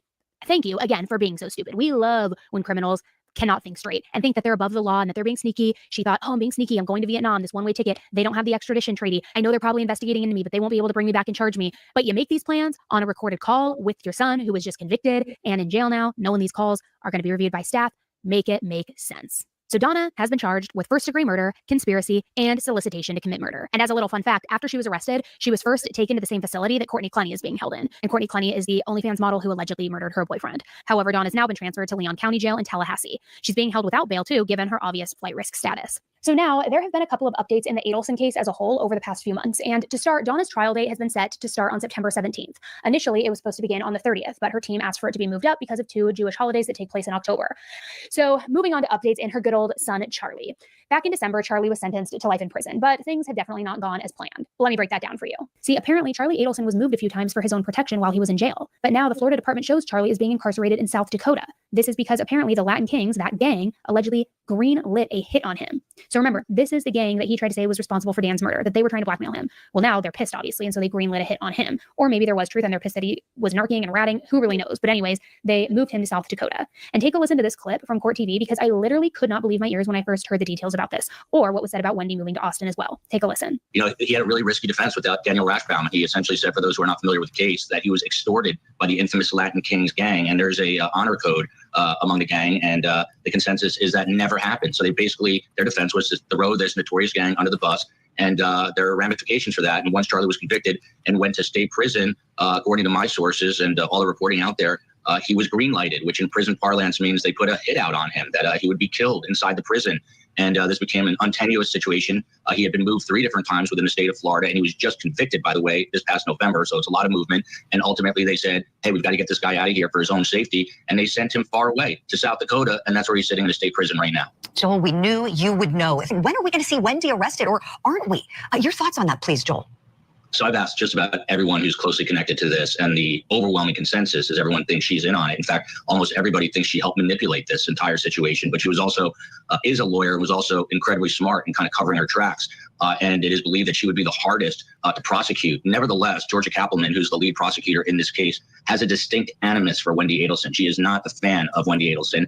And, you know, whether you like them or not, should never play into a prosecution necessarily, but we all know that there's kind of a competitive edge and competitive factor. And, you know, the belief is split 50-50 really about whether she will be prosecuted. But from a, you know, sort of a revenge standpoint, in order to pay for this crime, people want to see her tried for this case. And in my gut, I feel like she will be the next domino to maybe not fall, but definitely be attacked by the prosecution. It's just going to be a matter of time. They've been very systematic here in going after, you know, the hitmen first, the middle woman in this case, and then ultimately Charlie Adelson, and next, of course, Don in the fall. But I think we do see Wendy Adelson prosecuted here. And we're getting word that Wendy is headed to Texas, that she's out of here. She's going to Austin. Apparently she has some family down in Austin, Texas, but people who are slightly more cynical think that she is starting to prepare to maybe slip through the southern border. We know that Donna, right after Charlie's conviction, was caught trying to board a plane to Dubai to ultimately get to Vietnam, and that's where she was arrested. It's interesting. This family just gets more and more complex as time goes on. It's truly my opinion that it's only a matter of time before Wendy gets arrested, but I'm interested to know what you guys think. So this case is just a complete disaster. And not a disaster because obviously Donna's going to be standing trial. Charlie's already been convicted. I definitely think that Wendy is going to be arrested. I could be wrong, but I think she will. All right. I think we can, which one you want to do, Lolene? The first one? Yo. The one where she's caught on tape goes into the jailhouse calls. Like, I mean, Annie Elise, whatever, talked about them a little bit before they were going to Vietnam, like where she's calling Charlie and basically talking about it. The other two, the interesting thing, like her attorney comes on Peter's show and is interviewed, so that's a good one. And the other one I sent you though was one where Charlie's attorney, her son's attorney, was her attorney as well, and they were almost ready for trial previously, but the prosecution brought up like that was going to be kind of like a conflict of interest because of stuff that Charlie had said, and Charlie never waived his rights.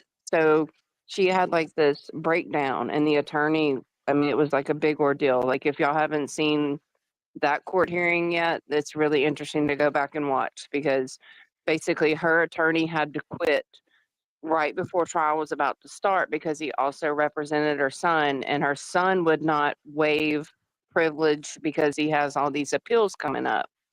So she had to get new counsel, and that's why we're just now getting around to her trial coming up in August. So that part's interesting. But yeah, I would say the video is interesting, and then the attorney interview is interesting.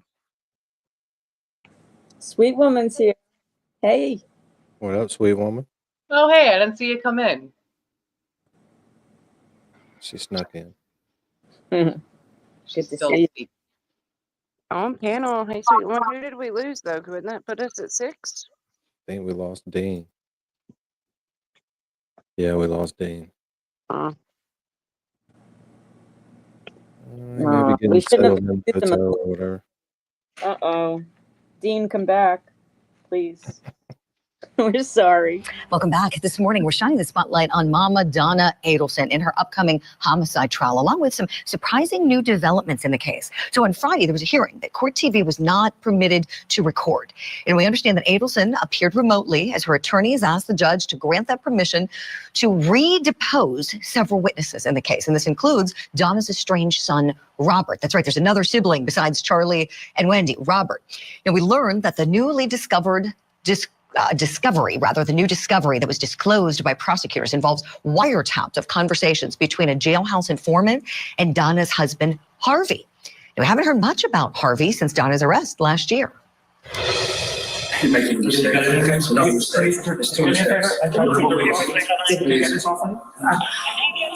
take it off, please, Mom?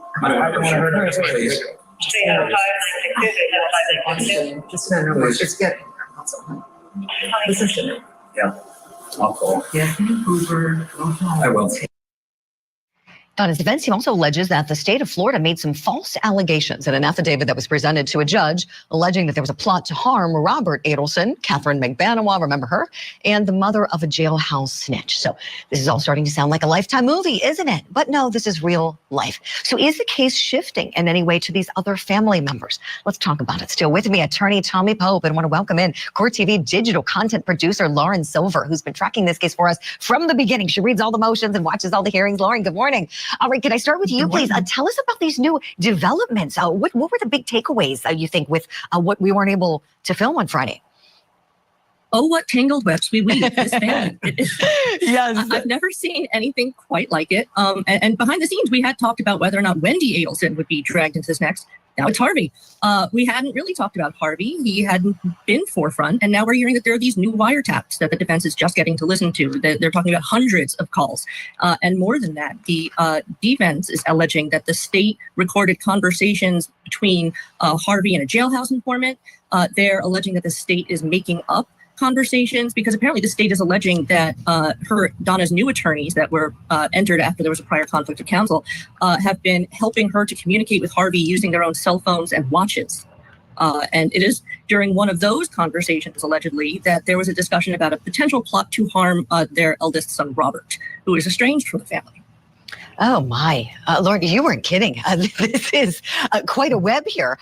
Tommy Pope, so let me go to you next, please. So the defense here wants to depose two investigators that were involved in the wiretaps, as well as Robert Adelson.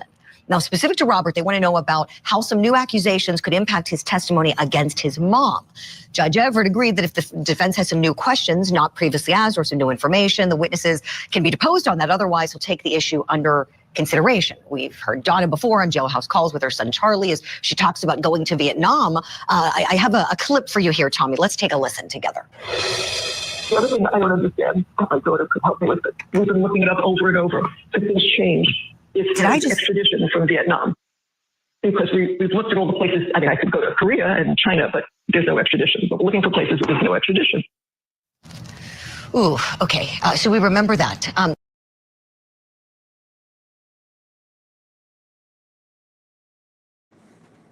Wow, they're dumb. Did they really think they weren't being, the calls weren't being listened to? That's crazy. Yeah, that is nuts. Nuts. Because that's about as dumb as unaliving somebody and then going straight to the internet and Googling everything about it specifically. Right.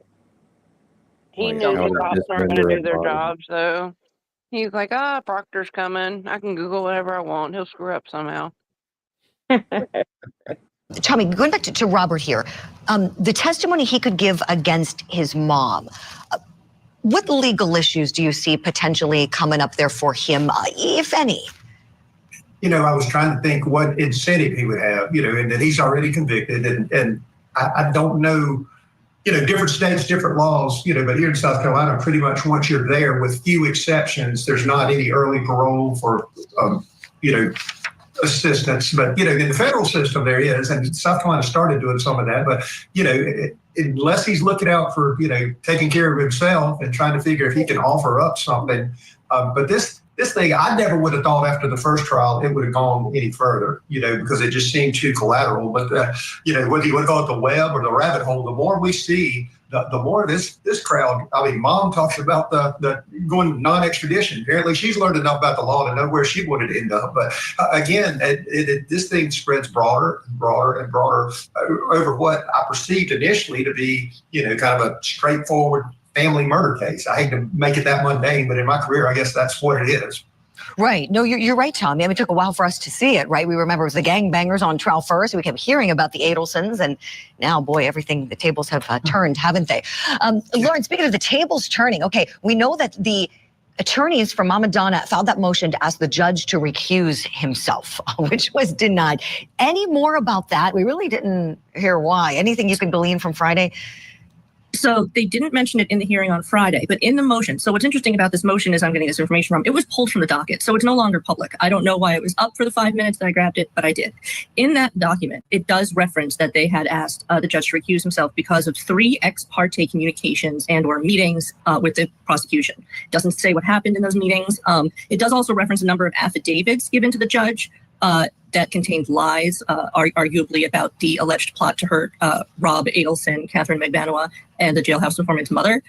So I don't know if those affidavits were part of those meetings. It's not clear, but it is saying they are alleging that there were multiple ex parte communications and meetings between the prosecution and the judge, but the judge, again, refused to recuse himself. Lauren, thank you for that. You're so awesome grabbing that motion before it was yanked down. You are the best. So let's talk a little more, Tommy, about these depositions that may be yet to come. I'm curious, if you're Harvey Adelson, how concerned should you be about saying something that could potentially be used against you and potentially lay the groundwork for charging?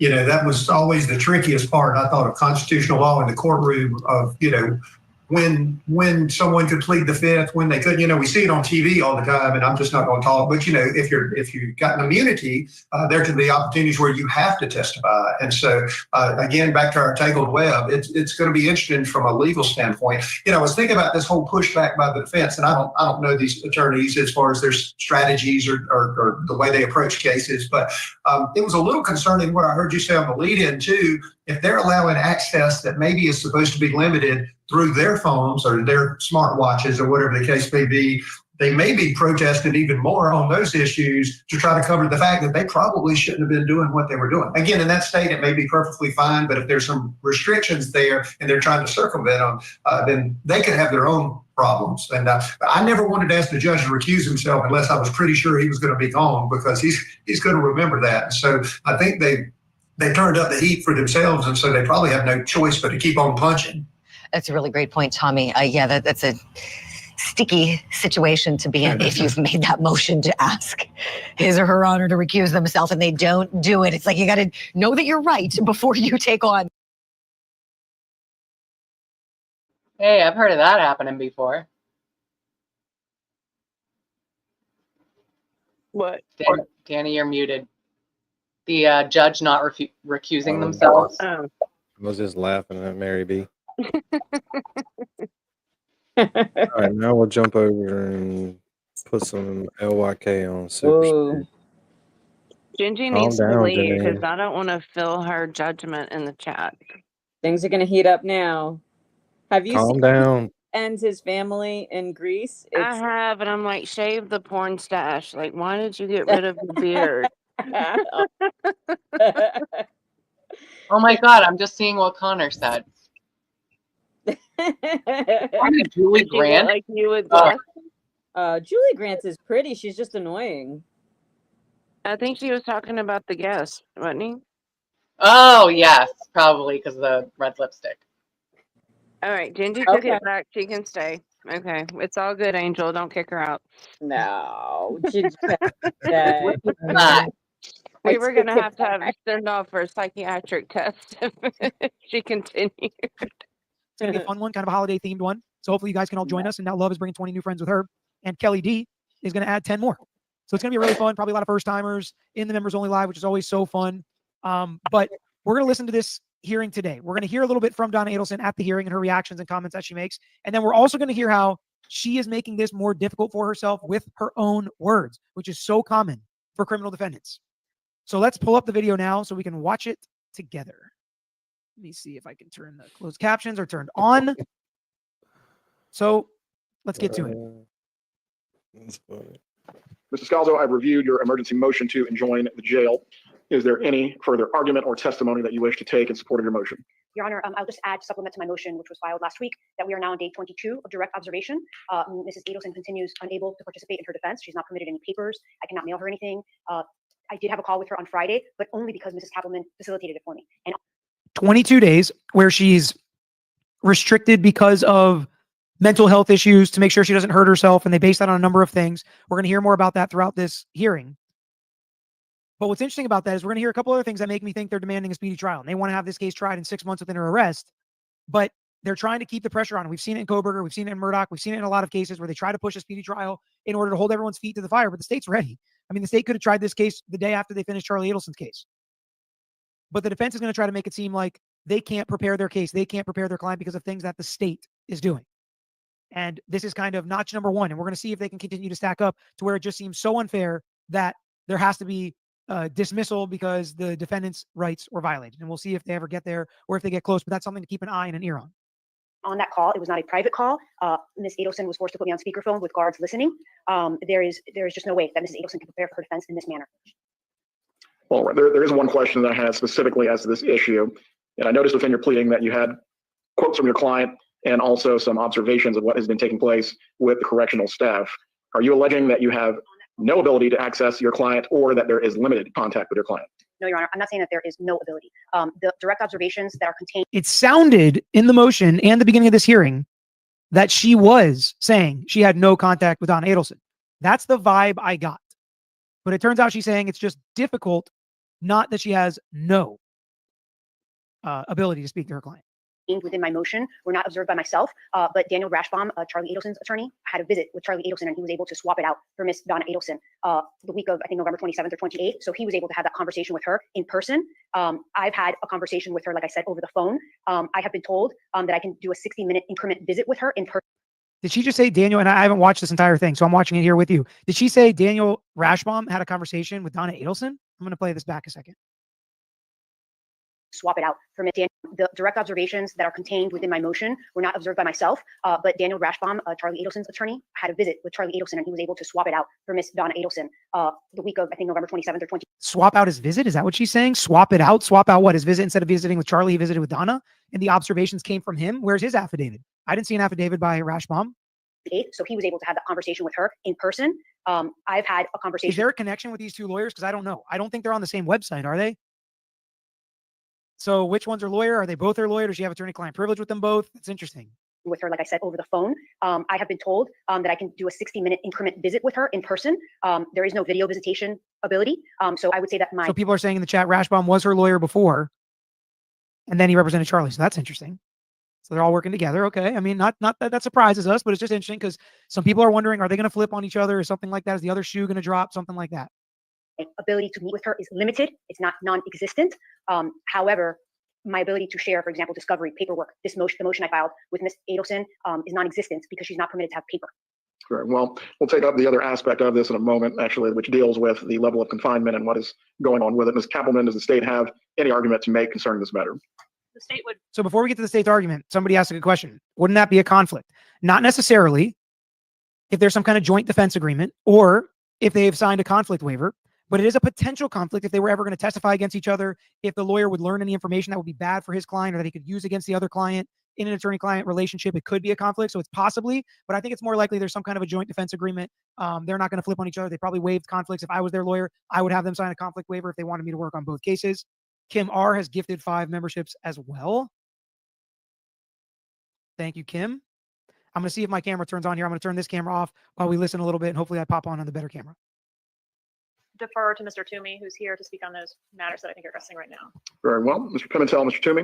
Good afternoon, Judge. Good afternoon. As far as this particular issue goes, there is no impediment to her speaking with her lawyer, seeing her lawyer, over and above using a tablet. Tablet has a headset that can be used as a ligature. Otherwise, she's free to enter the jail. Chief Mack is here. He's assured me that they can have a visit. I don't understand the problem that is perceived, but there is no impediment to an attorney-client visitation. Am I correct? The first question, we'll have Chief Mack give some testimony, so that way we have a clear record. But the level of confinement and also current restrictions that are in place, are these because there were at some point statements alluding to self-harm during the jail phone calls? And at booking here. When she was booked into the jail here, she made a statement that she wanted to die. Now, before she was arrested in Miami, she also had a phone call with her. You see her smirk? So that's the really important part here, because the confinement is one of the things they're complaining about. He starts out by saying she's got the same ability to talk to her lawyer as anybody does. She can use the tablet. She can use the headphones. She can't have paper because of the conversations she's had that she wants to hurt herself. And he says, we listened to a 25-minute jail call. She said she wanted to hurt herself. So what are we supposed to do, Judge? This is how we treat all inmates when they do things like this. We don't really have a choice. This is how we have to treat her, and that's how we are treating her. Now, she doesn't seem to like that, as you can see the smirk on her face. She's going to audibly disagree with a few things that are said in this hearing, but this is their position. Netwoman, as per usual, gifting memberships, bringing people into the fold. Thank you so much.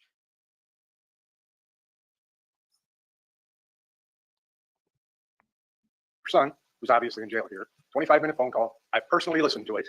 She very clearly spoke about a plan to kill herself using sleeping pills. One moment, Ms. Adelson, please keep your comments to yourself. Let your lawyer argue on your behalf. One moment, Ms. Adelson. About a plan to kill herself using sleeping pills. He says, oh my gosh, that's crazy. So I'm going to back it up one more time and watch Donna Adelson over here react when he says he personally listened to a 25-minute phone call between Donna Adelson and Charlie Adelson, where she said she planned to hurt herself using sleeping pills. He very clearly spoke about a plan to kill herself using sleeping pills.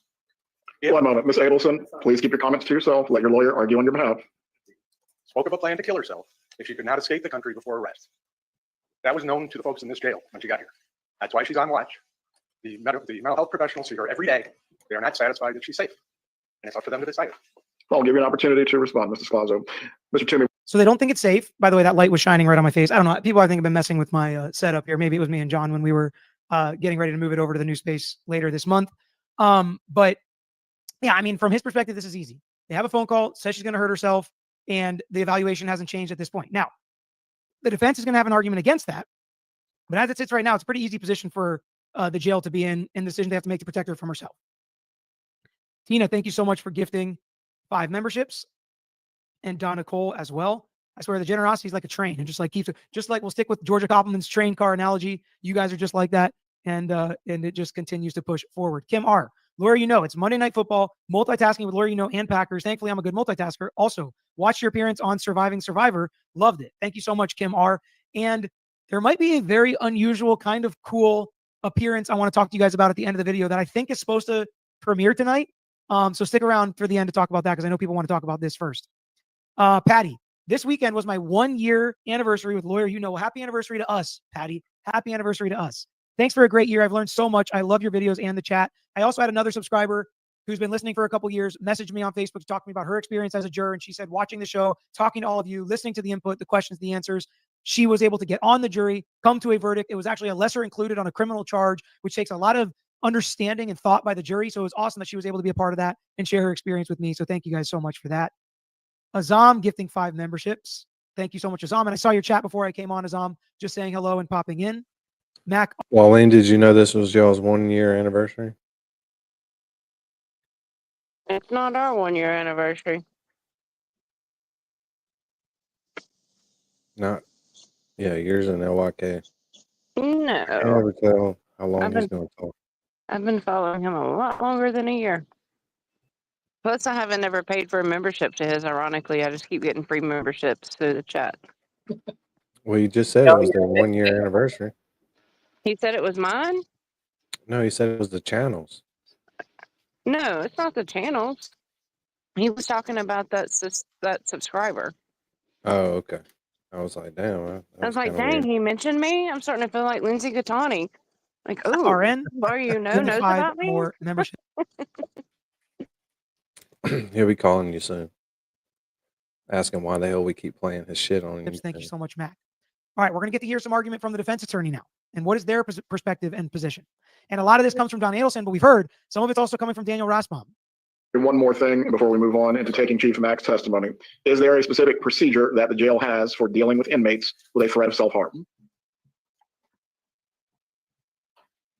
So this is Chief Mack. They're going to ask a lot of questions. And one of the questions is, how do you deal with inmates dealing with potential self-harm because they do need to go through the discovery. They do need to be accessible from their attorney.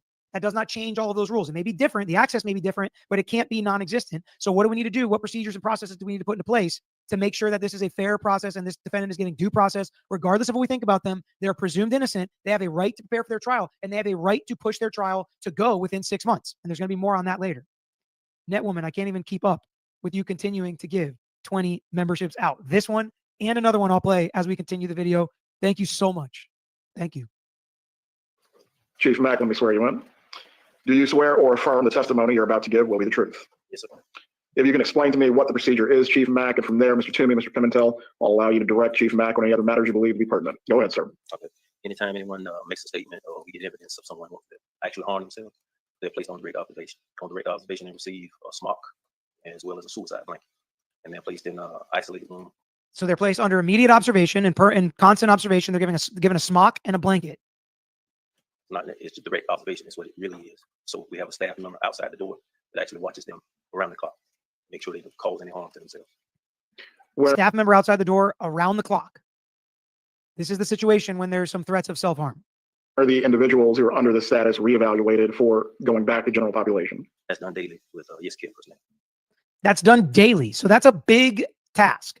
They're reevaluated daily to see if they're able to go back into Gen Pop. Now, we heard that she was reevaluated back in Miami and was allowed to go into Gen Pop. So how did she get back in to this situation, and why hasn't she gotten out? It's a good question. Mr. Toomey, if you have any further examination for Chief Mack, I'll allow you to do so at this time. Chief, is there a way for someone that's on suicide watch to have a direct visit with their lawyer? Yes, we will pull the individual from the particular area that they're housed in and put them in an office with just the attorney.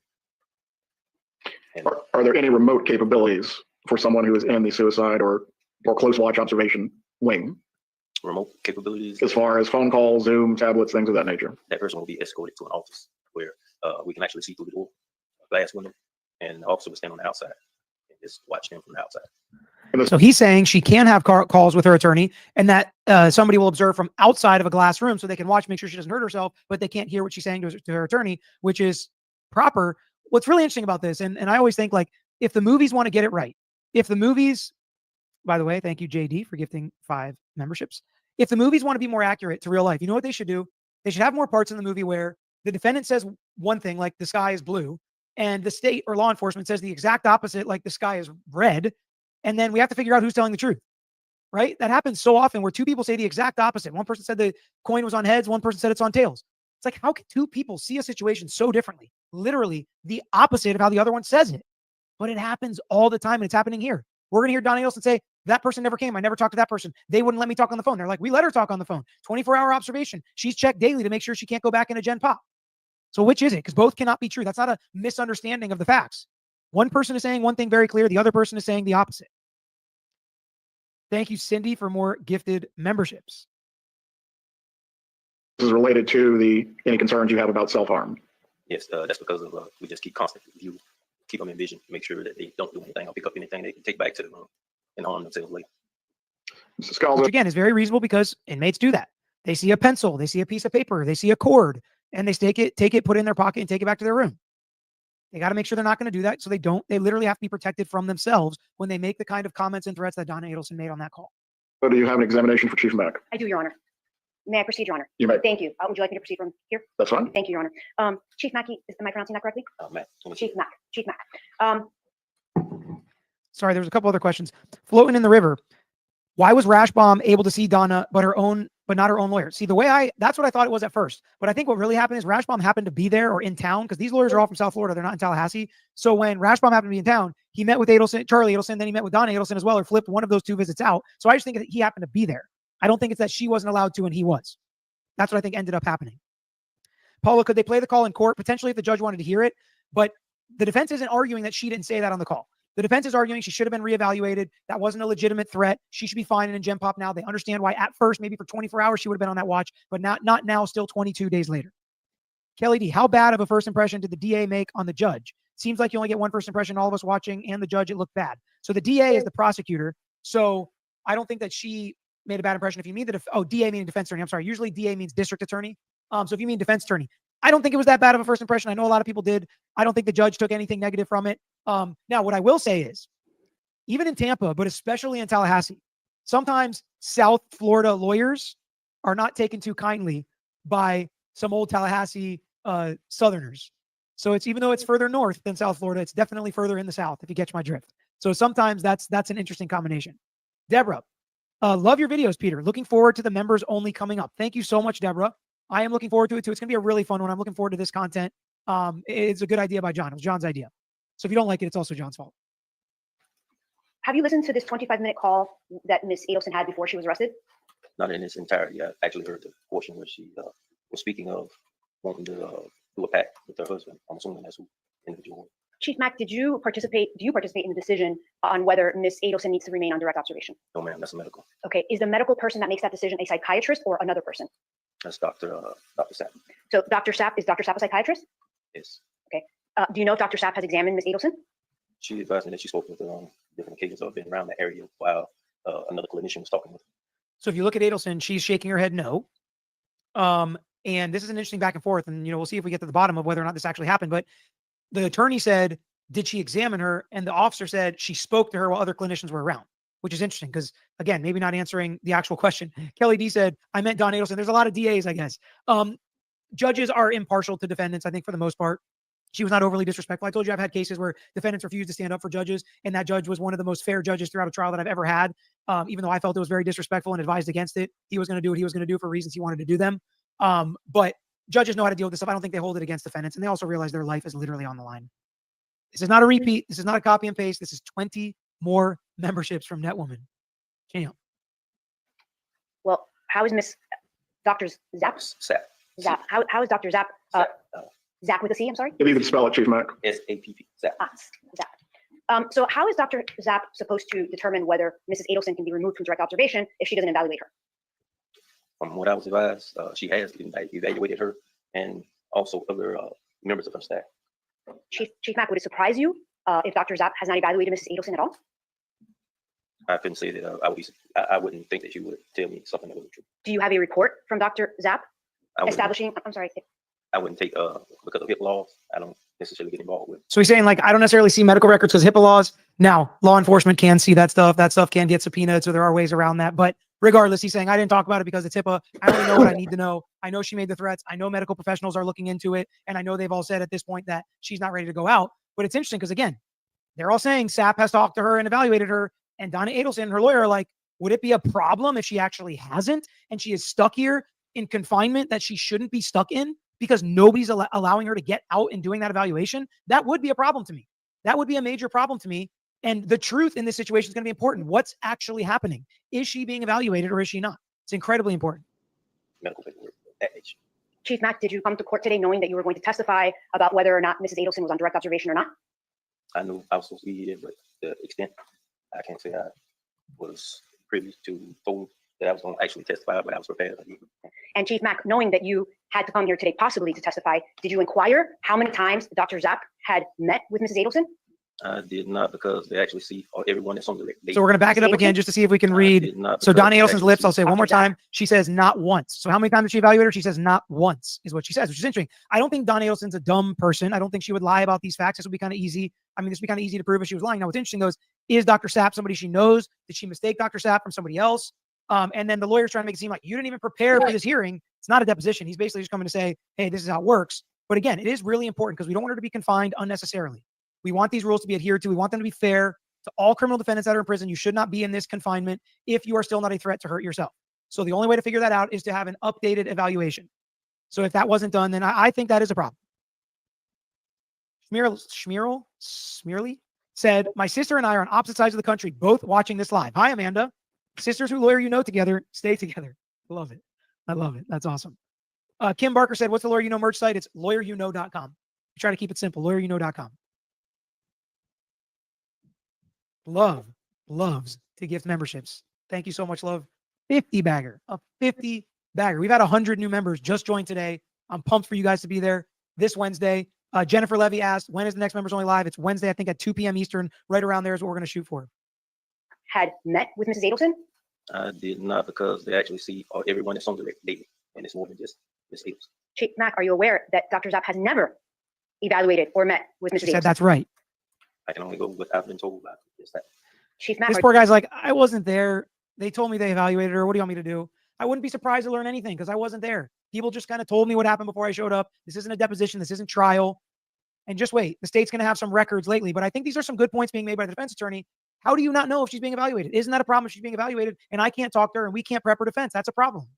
Are you aware that Dr. Pugh is the only psychiatrist that has seen Mrs. Adelson, and that was on November 27th? I didn't get that information as to who saw her. All I needed to know, or all I need to be privileged to, that she needed to be on direct observation. Chief Mack, do you have a list of all the times that Mrs. Adelson has been evaluated to determine whether she can be removed from direct observation? Like I previously said, the only time I know they see them dead. And with that, I don't get any paperwork because I'm not a medical professional. I'm just making sure that her safety is taken care of. Of course, Chief Mack, but just to be clear, I'm not asking whether you've seen any paperwork. I'm asking in preparation for coming here today, were you advised how many times she had visits? No. Did you ask how many times she had been visited? Not just knowing that she's being seen daily. I don't ask who actually saw her or what the conversation was pertaining to. Chief Mack, if she is being visited daily, would there be a report of those visits? Yes, it should be. Yes, there absolutely should be if she is visiting there daily. Daily, there should absolutely be reports. Now, seems like the defense hasn't seen those. Are there reports? Do they exist? I think we're going to find out. Amanda, there we go. Hey, I was just doing the same thing, Melissa. All right, Melissa's a lot easier than whatever the screen name is. That was a tough one for me. That was a bad look for me. Less than 5 minutes left. 0-0. Go Pack, go. All right, we'll see if they can hold on. Notes that they take. To the daily. Right. Okay. And Chief Mack, if what you're saying is what you were told is correct, there should be a report from Dr. Zapp and from whatever clinician is meeting her daily, right? About the evaluation. Yes, I would assume it is. And Chief Mack, did you know that Mrs. Adelson was actually arrested in Miami? Yes. Okay. And did you know that she spent some time in jail in Miami? Yes. And did you know that she was there for about 5 days before she was transported to Leon County? Should be something like that. Yes. And were you aware that she was at a county jail, very similar to the Leon County jail? Well, I've never been to Miami's facility, so I can't tell you exactly what they do or what their policies are. Okay. Chief Mack, were you aware that Mrs. Adelson was also on direct observation in Miami-Dade County for a period of time while she was there? No, I didn't actually see any paperwork of it. And Chief Mack, did anybody tell you, any of your clinicians tell you that actually Mrs. Adelson was evaluated by the same psychiatrist over a period of 72 hours in Miami, and she was released to general population? That's a pretty big point. She was put on suicide watch when she first went in Miami, and then she was evaluated and put into Gen Pop. So how did she get back into suicide watch, and why is she not out after all this time? I do think those are good points. Now, we'll talk about what the counterpoints probably are, although we don't know them because we didn't see the records in court. There's something of it, but I don't necessarily, I go by the contract provider when we doing anything in the way of any help. Who told you that she might have been evaluated in Miami and released to general population? It was just something that was said. I think she may have spoken to an officer and said. Chief Mack, if she would have spoken to a clinician about that, you wouldn't know about that, right? Because that's HIPAA? I wouldn't have known about it because I didn't speak to my clinicians. I just speak with them about Ms. Adelson in general. What general conversations are you having about Mrs. Adelson with your clinicians, Chief Mack? It's just how they evaluate her and where she is in her evaluation. Okay. She's going to be released from a step down program or anything of that nature. Okay, can you tell us generally what you have been told? What was her evaluation like? When will she be stepped down? What's happening? That's something that they will tell me when that occurs, in the way of when she feels as though that Ms. Adelson is at that stage in the process. She will inform me of the step down process. Who is she? That's either of the ESK personnel. Normally, it's Dr. Sapp, Dr. Pugh, or Ms. Smith, Ms. Richardson, Corey Richardson. Okay. So it's Ms. Richardson, Dr. Pugh, and Dr. Zapp. Those are the 3 people you're communicating with about Mrs. Adelson's treatment or step down process? Periodically, I have a captain that actually is over medical, but I go through medical frequently. So I did want to see a couple of things. I do want to say a couple of things. So people are saying like hearsay, objection. Why is the attorney acting like this? So this is not a normal deposition or trial. So hearsay is allowed to come in. Ms. Brazy asked, I think she is treating it a little bit like a cross-examination, and the judge, I think, is going to slow her down a little bit. But they're allowed to talk about what other people said, what other people talked about, what other people observed, and that's how they kind of get to their point at the end. And it is the chief's responsibility to make sure that the inmates are okay and cared for and treated appropriately. So what's going to be interesting, though, is let's wait, because there's some unanswered questions throughout this hearing that we'll talk about why as we get there. Chris K said there is a difference between evaluating a patient and meeting with a patient. A doctor can evaluate a patient by reviewing records. There are multiple different ways to evaluate. So I 100% agree with you. Lady Law said, just thanks and do blame John. But then, of course, she said, just kidding. Love you, John. Diana said, has she said anything recently? So they keep pointing back to the phone call, but if she's being evaluated every day, that means constantly every day, the mental health professionals think she is still a risk to harm herself. So that's every day reinforcing it. At least that's what it should be, but they should have a record of that. Netwoman said, in honor of, or I didn't see Rebecca Cowboys fan in here. So in honor of her, go Cowboys, woot woot. I don't know one football, so don't make fun of me if they're doing bad. No, they smoked the Eagles and she was in the house. I bet it was like the best game she's ever been to. I bet we're going to hear about it, I'm sure, when she comes in here, and I bet it was amazing. She might be traveling today. And then, of course, Netwoman's going to tack on another 20 memberships. Thank you, Netwoman. Chief Mack, what did you do to prepare for today's hearing? I actually just looked at some of the notes, even read the allegations concerning what Ms. Adelson was actually, I think it was more your allegations of what occurred in the facility. What notes did you review before you came here, Chief Mack? Other than looking at event logs. I will say, is it a big deal? Maybe, maybe not. But I do think that the chief should have probably been a little bit more prepared based on the motion that was filed by the defense. They put stuff in there to where these questions need to be answered. Now, it could be very obvious why he didn't put more preparation into it, but this kind of testimony is not the best. It's not the worst. So I think the defense attorney is making a few points, and we are going to hear from the judge, and they do get some stuff that they're asking for. Maybe not everything, but they do get some. Pretty much, that was the extent of it. What are event logs? Event logs, what the officer said actually on direct observation, and documents what's happening while she's on direct observation. Has there been anything that stood out to you in those event logs that the officers are leaving behind? Mr. Squazzo, before this continues on, I want this to remain focused on the subject matter of the motion itself. This is not a deposition. If you have further examination, I'll allow you to finish. Thank you, Your Honor. Going into a little too broad questions, not keeping it focused on specifically what was happening at the jail and her inability to communicate with her client and prep for trial, things like that. Chief Mack, are you aware that the only person that has been communicating or evaluating Mrs. Adelson since the one time on November 27th that Dr. Pugh saw her is Ms. Richardson? I'm not aware of who all. I know Ms. Pugh seen her once or twice. I'm not sure, but it's just I'm getting information from my HSA and Dr. Sapp. So to go back, you're saying Dr. Zapp has personally told you that Dr. Zapp has visited Mrs. Adelson? She told me she was in the area with Ms. Adelson. And Ms. Adelson again's like, oh my gosh, no way. I'll back it up so you can watch her reaction to Sapp saying that she met with Adelson. Dr. Zapp has visited Mrs. Adelson? She told me she was in the area with Ms. Adelson. I don't know, because I wasn't. In the area with Ms. Adelson, again, qualifying answers a little bit, not exactly saying the same exact thing. As to what occurred during that meeting. So what does it mean she's in the area? That she was around? Yes, ma'am. That's what she advised me, that she was around. Did you interpret that to mean that she evaluated Mrs. Adelson or that she was around Mrs. I Adelson? interpreted it as she being present in the area. Okay. Thank you, Your Honor. No further questions. Mr. Chairman, redirect. Perhaps two. Chief Mack, Ms. Richardson, is she a mental health counselor? Yes, sir. All right. If there were notes regarding... So again, Ms. Richardson, is she a mental health counselor? Yes. So he doesn't even try to say that Dr. Sapp did meet with Donna Adelson. Are they resigning to that fact? I don't know. The interaction between mental health and the defendant in this case, where would those notes be? I'm going to be in a medical file. Recognize this document as her medical file. It's moving around with it. Okay.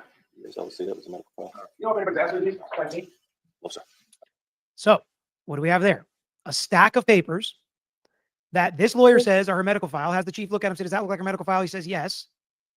I'm going to back it up just so we can see. That's not just one piece of paper. And again, he mentions Miss Richardson, so I'm reading between the lines here, but it's not a far jump to think Richardson, the mental health counselor, is probably throughout those medical files. He's got things tabbed. And then he asks a very important question. Has anybody asked for this medical file besides me? And he says, not to his knowledge. I don't know if the chief actually knows it or not. It seems like he's kind of taking cues from this lawyer, but if the defense attorney hasn't even asked for these medical files, then has she done her due diligence to figure out if they actually are evaluating her client and if anything inappropriate is going on?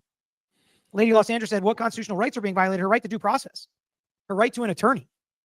Because if you have an attorney, but you can't communicate with them and you can't participate in your defense, your due process rights and your right to have an attorney represent you are being violated. Will the judge find a violation here? Anna said the sheriff's attorney said during booking at their jail, Donna said she wanted to hurt herself. That's why she went back on suicide watch. Okay. I just remember them referencing the phone call. Maybe they did reference this as well. Maybe I missed it. But thank you, Anna. Yes, I would say that was a medical file. You know if anybody's asked you these? Like me? Yeah, I don't think I said these things. So thank you for the reminder. Hit that like button.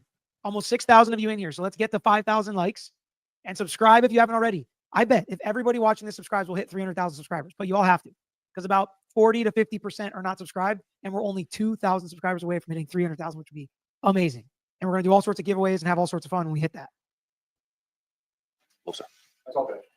Chief Mack, you may take your seat. Mr. Toomey, the place I did want to start with there being a Gingy's doing what I used to do when we first started. Go in all the chats while I'm sitting here and watch other people not come into the room. Are we gonna say who we think's over in Aussie's chat? No, she already said it. Did I miss that? Yeah, you missed it. Ain't no big deal. It happens nonstop. Like 99.987. Yeah, a lot of people on YouTube missed this live. It's not a big deal. Gotta get them chat rats in there. But I figure she'll come though. She'll come by and say hey. Gingy, I feel like Scott McGinnis is like anti everything. I love the guy. Like, he's awesome. And that's what's funny about him. Danny did kick him off at one point. He came in here not too long ago and hung out. I know. Yeah, it doesn't take much to piss him off though. He gets all fired up really quickly. But that's what we No, love about him. he's cool with us because Dina is. Exactly. So that's But their he lead. doesn't like the last game. Oh, he doesn't like it when I do it, but I started it for about 4 months. I played by myself against Janine sometimes. And then next thing you know, Scotty McGinnis. Yeah, Scotty McGinnis was playing in the chats when I wasn't there. Everybody was doing it, and then my Scott was God. doing it, but then he'd say, I have to go pee. But he was having fun with it. Oh So yeah, what he was. happened? So who pissed Scott McGinnis off? I don't know if anybody did. Not that Just I trying know. to like snipe people out of other chats. I mean, Oh, that's we're not not really trying what to we do do. that. We're not We kind of say like later, you know, just like some other time when you're not doing something already. But it's never, yeah, it's never with that intention, and it's never with that energy, which is why like today I was like I'm trying to get somebody in here, and I think I saw that. yeah, And but I we all did. waited There was a until lot the of end. people today soliciting. Yeah, and I waited until the end because I feel like an asshole being like, "Oh, come into," but there was no yeah, I screen can't to do go it either. into. So I think the Like, glarer you is just a DM grown up people to do it for you. who understands that. I think that the glare understands that, but I think that the mods and I love them. I think that the mods in other places don't get it, and it's like they have like a hair trigger, Well, like if you're a it's Until they obvious. realize male, there's more. There's a bunch of us. So now when they realize how many of us there are, Right. not a lot It's they can do. obvious. Erica and TB's chat is on board with us. Like Oh she yeah, was no doubt. calling Danny out last night. Like, why don't you oh, text she's me the like a best. Who normal could person, Danny? Love her. Mhm. love Like, her? I mean, she Erica will automatically queen. assumes Danny has her cell phone number. She's like, why don't you text me like a normal person, I know. I'm Danny? like, well, how do you do that? I know. I feel Like, weird well, too. this is how we're reaching out to you to where you can email me to where I can get a phone number because I don't have your phone number. Although Dina might. You might can message Dina and get her cell phone. But Yeah, I'm sure she does. and But then you you know, got I feel Glare in like chat. We've got Cherry on our side in there. So Well, like Will said, I forget who brought it up. Maybe it was a super chat or something, but he was like, he said something like, oh, it's small, but that's how everyone starts or something like that. He was actually pretty like, yeah. Yeah, right. Joe Well, Biffle. he Joe had Biffle's said that wondering at the what the beginning price for in the chats meats as are well. around the country again. It's And time we got to go through what's our your grocery price for list your again with Joe. meats?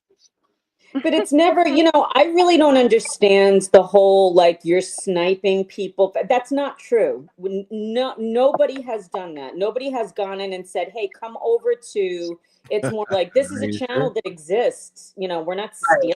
right. Grow the I fuck agree. up. I think that's the energy we go in with, and I know in Will's chat it's fine. Yeah, And like, just don't resistant overdo it. silence, obviously, and Turtle Boy doesn't give a shit. Got to make sure Gingy's not in there because if she's in there, she's got it. Don't even worry about it. She All put a right. comment on every super chat, and I Yeah, think that's true. And that then was Diane LYK. G. Remember when Diane Went G did off the that super day, boy. chat, the turtle chat? That was awesome. fire. Yeah, that That was Diane G's turtle chat. It was awesome. It was awesome. We Yeah. need to play it again before we get off here tonight for good Yeah. luck. Hell yeah. Yeah, that was Yeah, great. who sent it to me now? I mean, if y'all haven't thought about that, Dan G put a lot of thought into that super chat because TV is Yeah, that was so good. triggery. Like she had to Volatile. stroke his ego, and she's Yeah, like, Yeah. "We're here because of the First Amendment and because we support you." right. Yeah, That it was good. really artfully done. Yeah, Yeah. that's That was true. good. I never considered that, but yeah, he can go either direction. Yeah. Yeah, it's a banana peel out there. Don't step on it. We love him, but yeah. Yeah, we did get an immediate subscriber off of that though. I Nice. don't know who it was. Yeah, it's All right, huge. how much longer we got in this? About 25 minutes. Procedure in place is to assure that this is not random or arbitrary. Is there a procedure with regard to inmates with self-harm concerns or direct observation? There is. It's standard in each and every jail.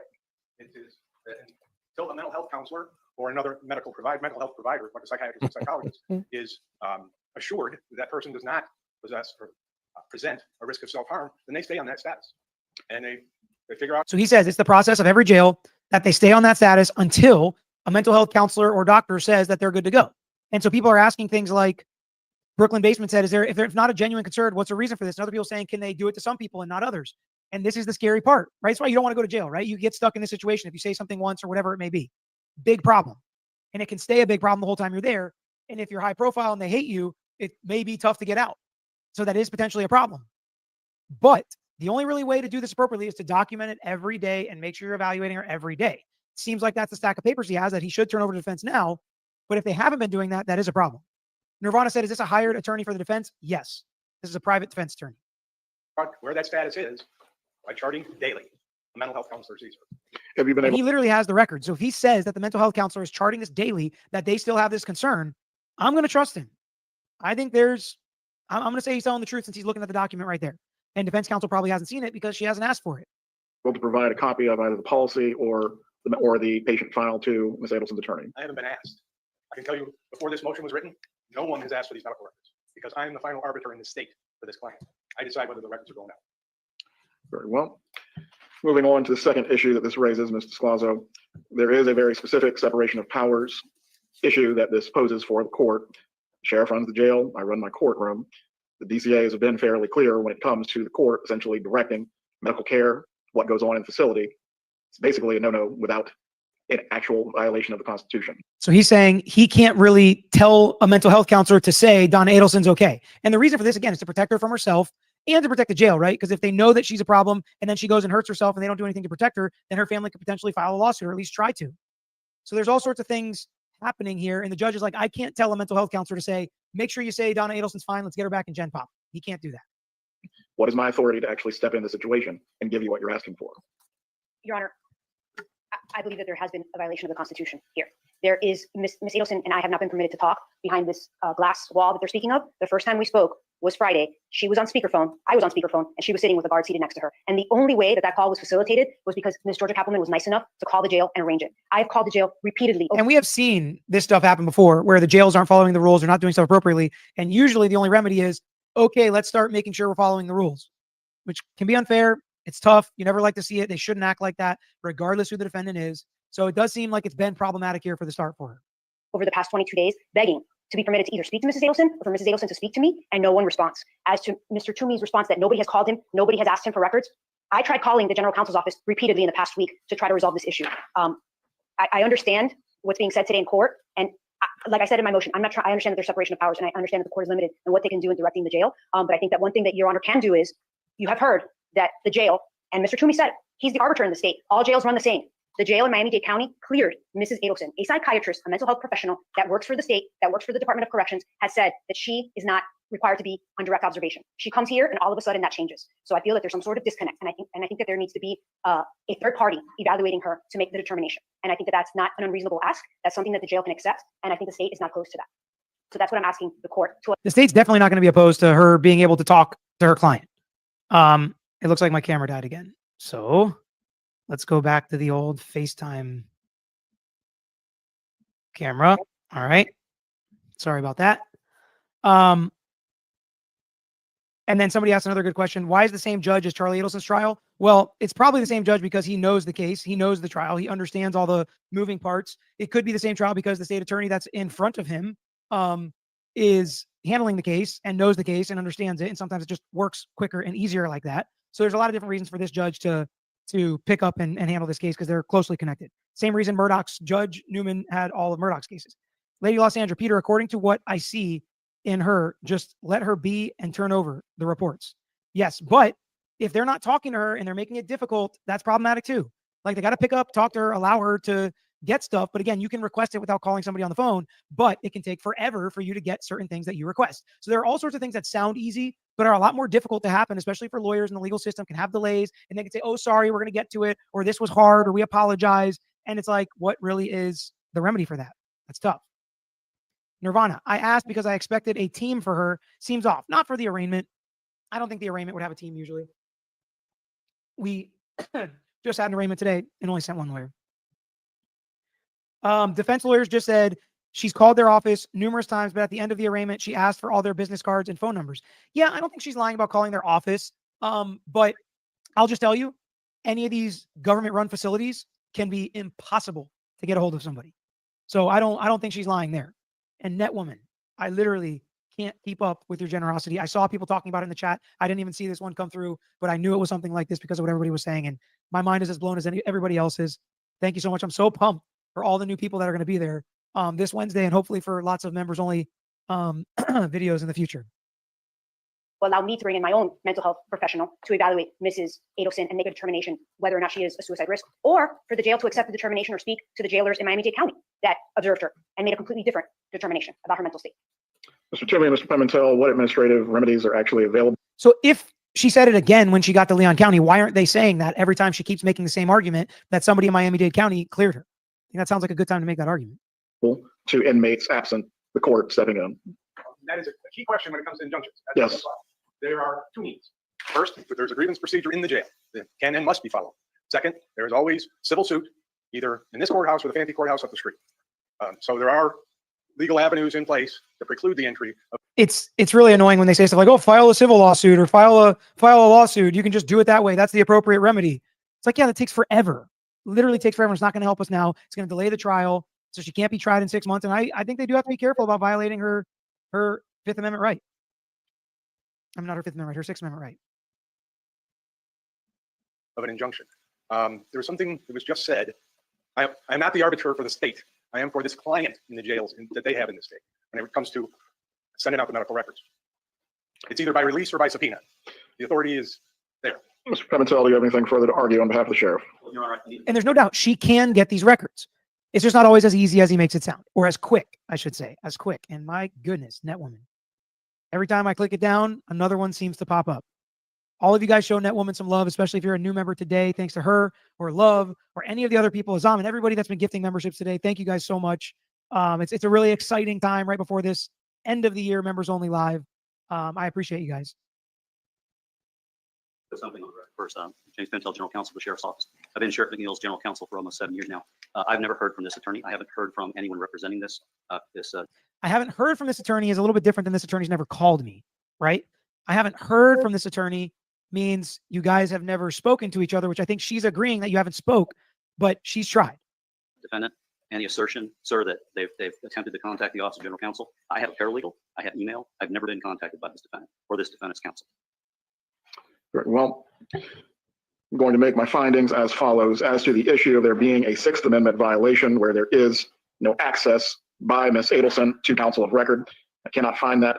However, Ms. Adelson being able to confer with counsel privately, Mr. Toomey, Mr. Pimentel, is there an ability to make accommodation for that even in the observation wing? Yes, sir. So he says, I'm not going to make any findings of violations of constitutional rights, but we need to make sure that she can talk to her lawyer and aid in her defense. Can we do that? And they say yes.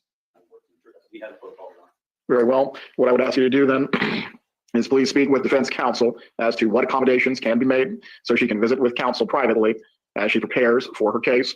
Obviously, there's a very voluminous amount of discovery that's already been provided by the state. Is that correct, Ms. Kappelman? And that's the point. There's so much to go through with your client, so much to go through as the lawyer. You need every second you can have. And if you're going to demand speedy trial, this all has to happen within 6 months of her arrest. We're already like a month in, right? She is going to need to be able to speak in private with her attorney and go through all documents, all records, all manner of evidence that the state is seeking to use as a part of its case in chief. Does she have ability to use either a computer or some form of multimedia while in direct observation? Your Honor, she wouldn't be able to do it while in the direct observation cell, but we would make accommodations. Your security can make that occur. Very well. According to the policy that you already have in place, when will her status as... All right. We got to lighten it up a little bit. You ready for one of my classic videos that y'all usually never know about? Oh boy, here we go. Because they all take place in your neighborhood. No, this one doesn't. I want to play the whole thing just so you get the grip, the Well, then do gravity it. of it all. All right, here It's we your go. channel, dude. Lakeside, right by the bus stop. Yes, ma'am. And our power got cut off because I didn't get my August 1st check when I was supposed to. And when I called about it, they said I got it September 1st when I got my September check. Well, September 1st came and I didn't see Jack. And Oh, God. And I called about it, and they said some baloney and gave me the runaround and said September 29th, which is tomorrow, you'll get all 3 checks. And so I'm going to get like 2,700 or something like that tomorrow. But today I'm broke, and I need like $18, and I can pay it back tomorrow by getting your phone number and calling you and saying, meet me at Silver Moon or Family Dollar or whatever. What you need $18 for? To get the power back on. Okay, to get the power back on now, I think 18 whole if y'all will dollars? if y'all pay attention, then I think it's about to go another way. That's all it need. Mm-hmm. And so you don't use much power then? No, we really don't. No. You sure don't that even run an you alarm need clock. $18 to cut your power back on now? Mm-hmm. Be honest. I promise. Be honest. Bet your teeth on it. Got her. All right, here we go. Now, gotta pay attention. Be honest. What you need $18 for? You gonna say no if I No, tell you? no, I'm not. What you want it for, really? That hard stuff. That hard stuff. You don't need to be. I do it so You don't need to though. I love it. You wouldn't believe how the fuck it makes you feel. Yeah, but you're a beautiful woman. You don't need that stuff. Okay? You don't need it. All right, and once again, we're about to take another turn. Get No, ready. I would let guy. Oh, guess what? Saturday night is the last of it. We're quitting. Oh, totally. You're making up stuff. Stop lying. You're not telling the truth. I'm gonna You go. know you're not telling the truth now. You're not gonna stop. How long you been doing it? 6 years. That's all. You sure? And I was a year and a half out. I was. Your teeth tell a different story. 6 years, but we had this date set in advance. We were going to quit on the 29th. She's probably like 35 and she looks like 65. I'll try to figure it out. Yeah, we'll get it afterwards. Just gonna take the ride. Here we go. Take the ride. Right. You sure? Mm-hmm. You said $18. You don't need to go buy nothing but something to eat, okay?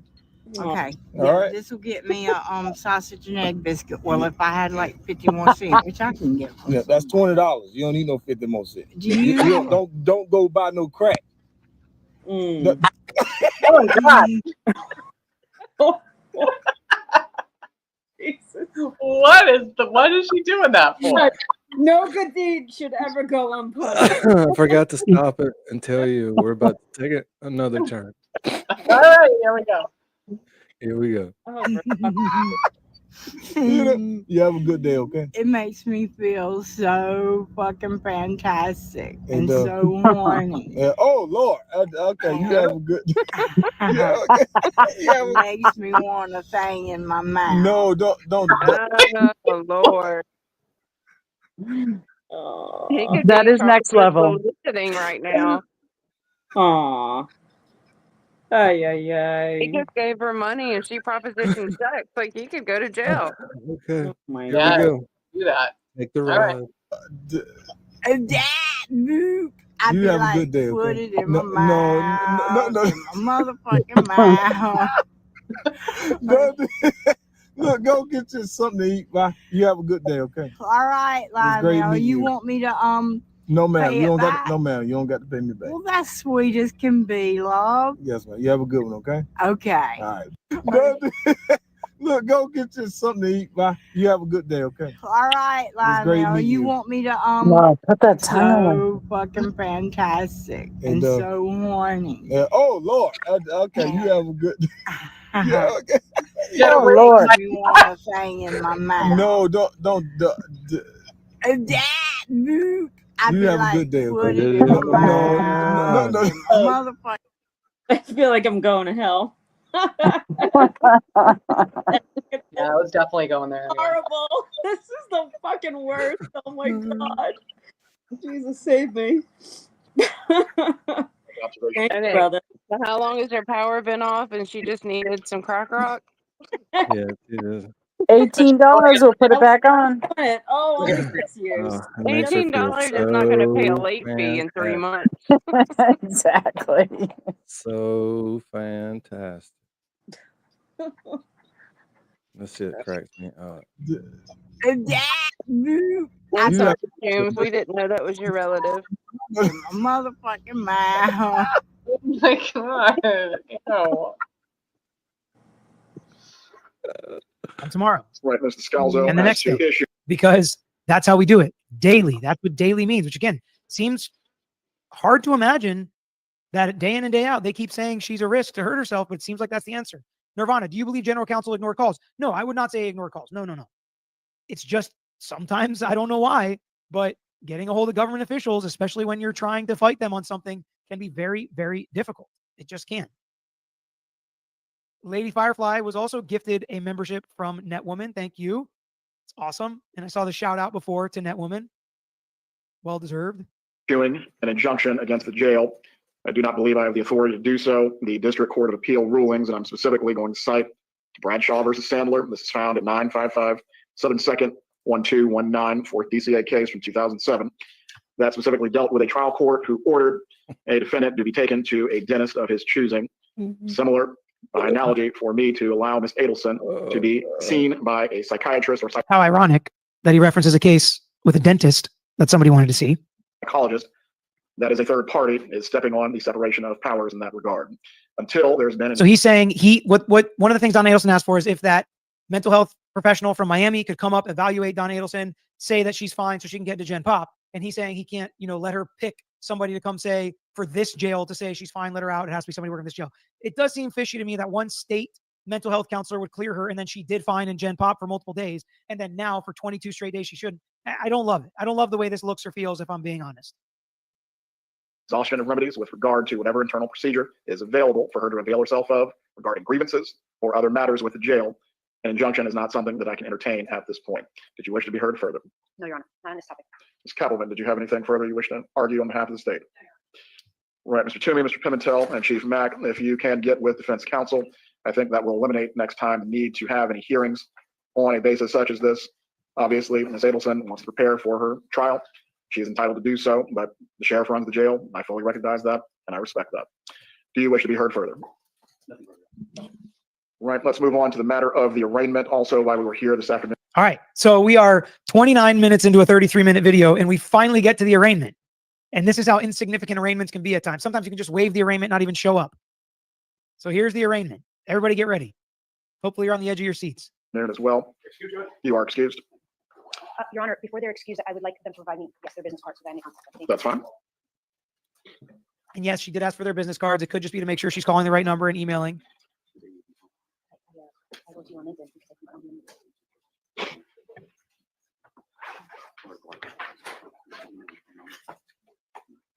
them. So the matter of the arraignment, does your client waive the reading of the indictment? Yes, Your Honor. How does she Yeah, definitely no house arrest for Donna Adelson. We knew that answer. plead? Not guilty, Your Honor. Does your client waive the reading of the indictment? Yes, Your Honor. How does she plead? Not guilty, Your Honor. So she waived the reading of the indictment. She doesn't even care to have it read to her. Most people with private attorneys don't because they can, in fact, have the attorneys explain it to them. And she pleads not guilty. No surprise there either. Bada bing, bada bang. It was less than 1 minute for the actual arraignment portion. not guilty plea is entered for the record. While we're here, we might as well have a brief case management as well. Ms. Kappelman, I believe you stated you've already provided discovery to the defense. Yes, Ms. Scalzo, realistically, how much time do you think it's going to take you to go through what you've already received? Your Honor, as long as I have access to Ms. Adelson, as has been stated here in court, and she has access to be able, as you know, there's recordings in this case, and as long as she's able to listen to them and we're able to listen to them together, we plan to proceed to trial promptly. Very well. I was thinking of when another case management date would be good to kind of keep a good status of this as far as where it's moving. Is February too early, or would you prefer March? No, Your Honor, like earlier. I don't, as long as I can communicate with Mrs. Adelson, I'm happy to have a status in January. So all of this is an indication that they're pushing for a speedy trial. She keeps putting these qualifiers on. Same thing happened in Coburg. So hopefully you guys are listening, right? Because when we start hearing the same stuff, this is what it means. When defense attorneys say, oh, let's push it, let's do one earlier, let's keep it moving, I want to keep the pressure on. As long as I can look through this stuff with her and go through the discovery with my client and have all the discovery timely. Because they're saying, we're ready, we're going for a speedy trial unless the state violates those rights. And Christina said she has the ability to visit in person daily, but that sometimes is not enough, especially if there's voluminous discovery to go through, like they said here, and they're demanding a speedy trial. Sometimes they got to allow them computers to go through it, more phone calls than they usually are, because we have to allow defendants proper and competent counsel and the ability to aid in their own defense. Yep. Yes, they do. What about this right here, Janine? Is this what you're talking about? How are you? That ain't no The dog. reason I stopped you is you are suspended with a warrant for your arrest. I am. So do me a favor, turn off the car, put the keys up on the dash, detain you for that warrant, and because you are suspended actively. Oh.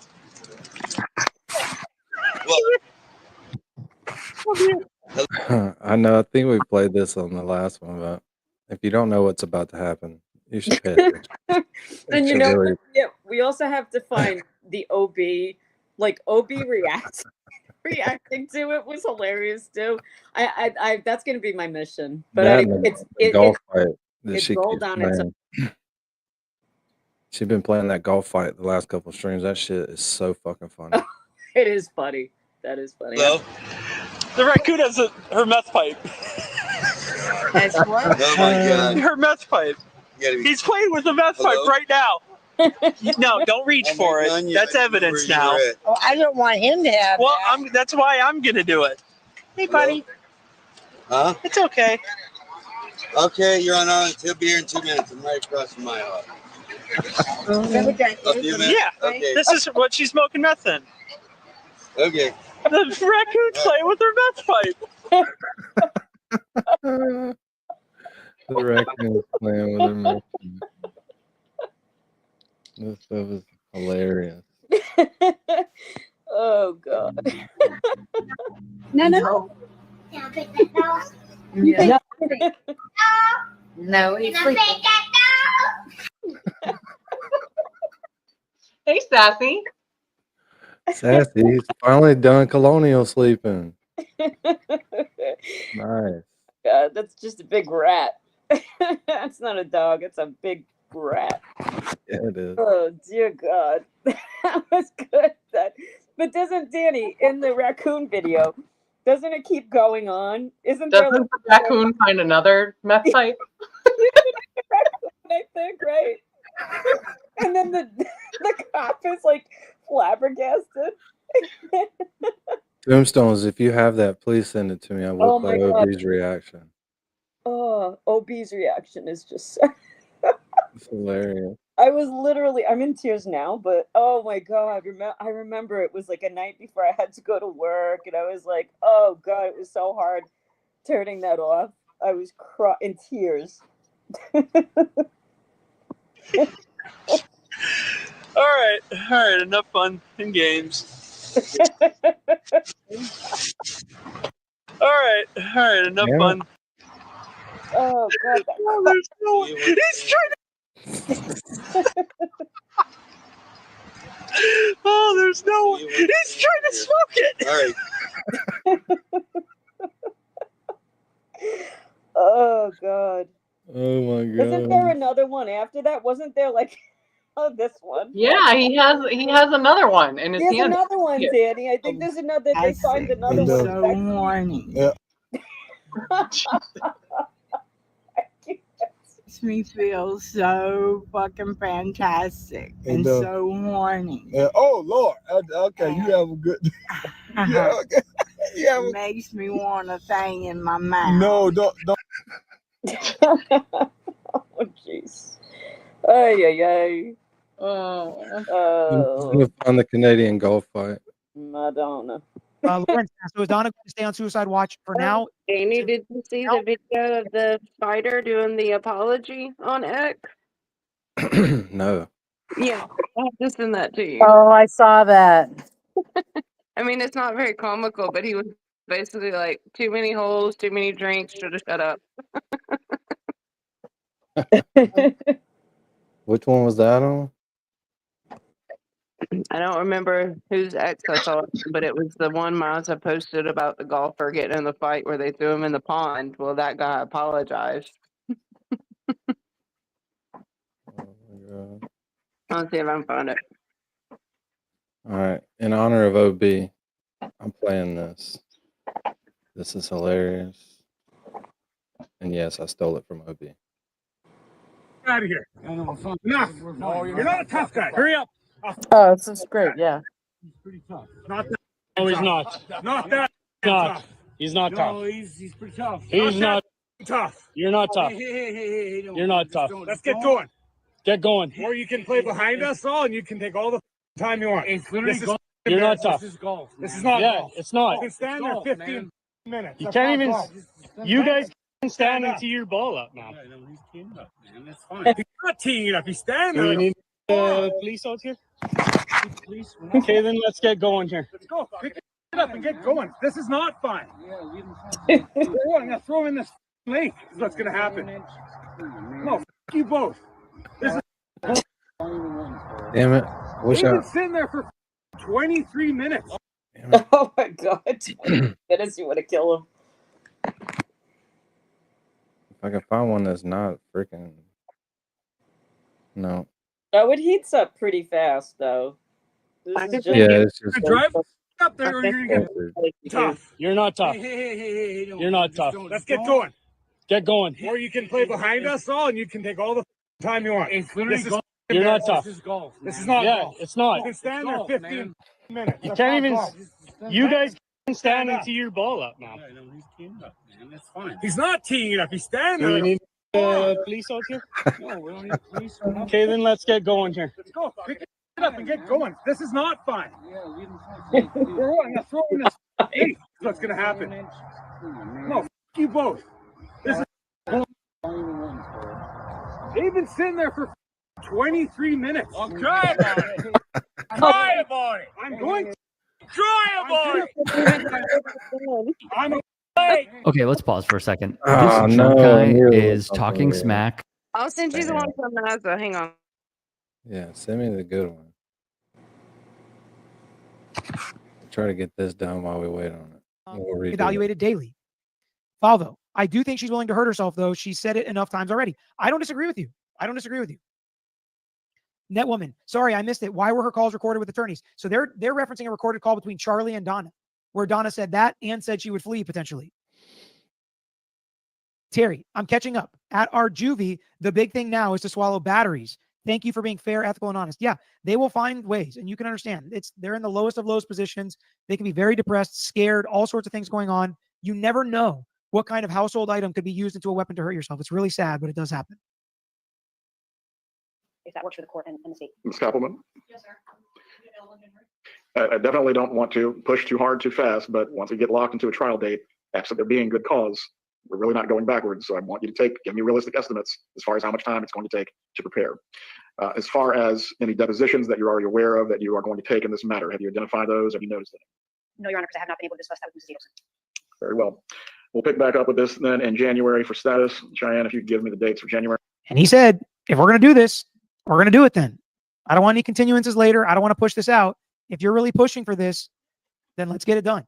Don't ask me for a continuance later because I'm not going to move it. That's what he's now. I think he would, if you want my opinion, because usually when criminal defense attorneys ask. All right, we got the good one. So, in honor of the good one, let's put this up. Disclaimer. Disclaimer. There's gonna be some cussing and a little bit of. It's not even a whole lot of violence, but it's a little bit. Just a little bit.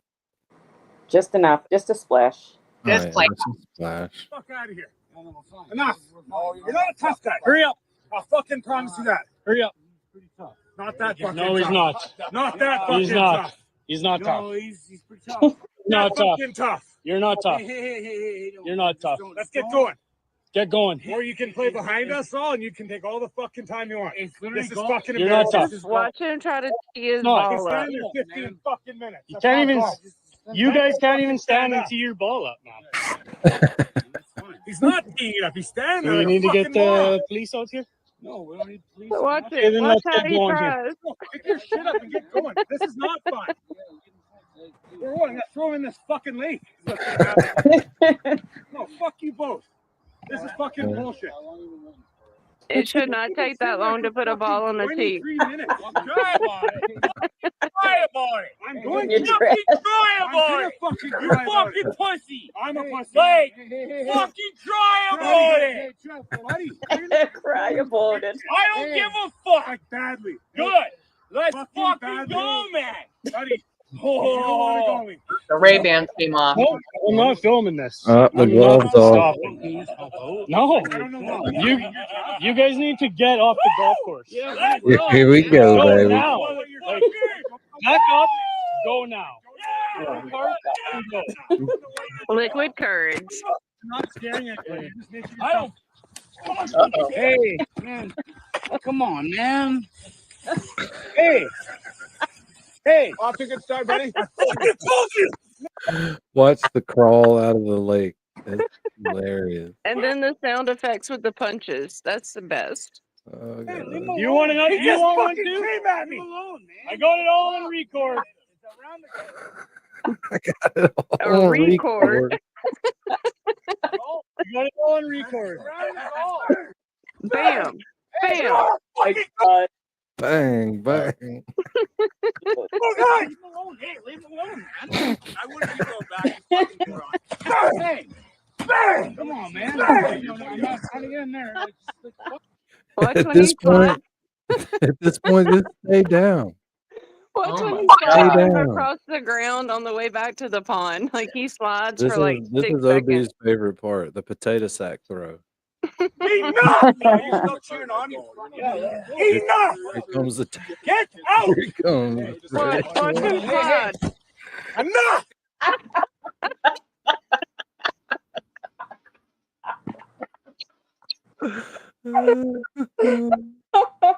Out.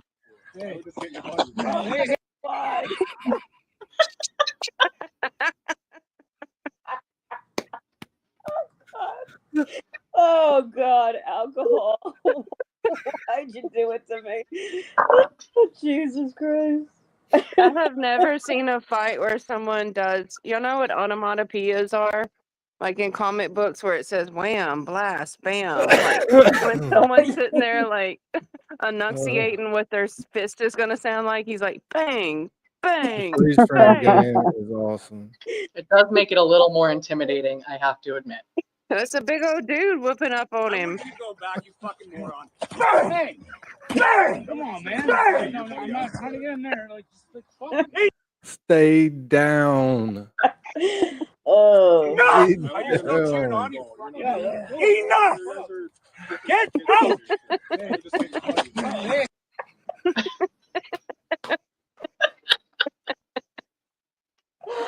Oh God. God, Guy, was it worth my it? God. You're internet famous now. The guy throwing him around is psyched. So fantastic and so horny.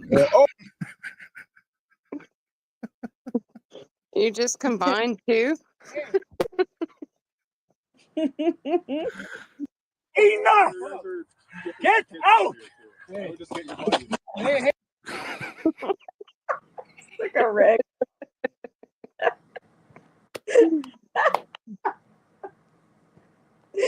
Oh.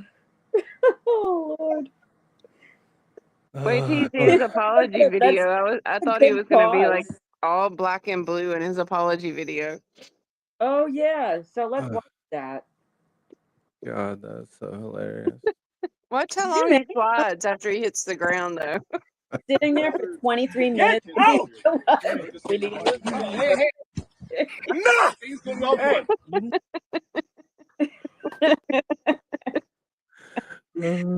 the only reason why we're laughing is because we know he's okay. Right, but he gets up and he does the walk of shame back to his golf cart after that. Oh my God, that's so funny. 23 minutes they had to wait for these fools, these drunken I fools. mean, I've never seen someone take that long to put a ball on a tee. Like he was just stumbling, and like you could see him leaning on his foot. Like he It was like couldn't slow hit the motion. It was like 25 speed, 0.25 speed. Oh my God. That was hilarious. That's So where's hilarious. the apology? Oh, Tombstone, God bless you. Dang it.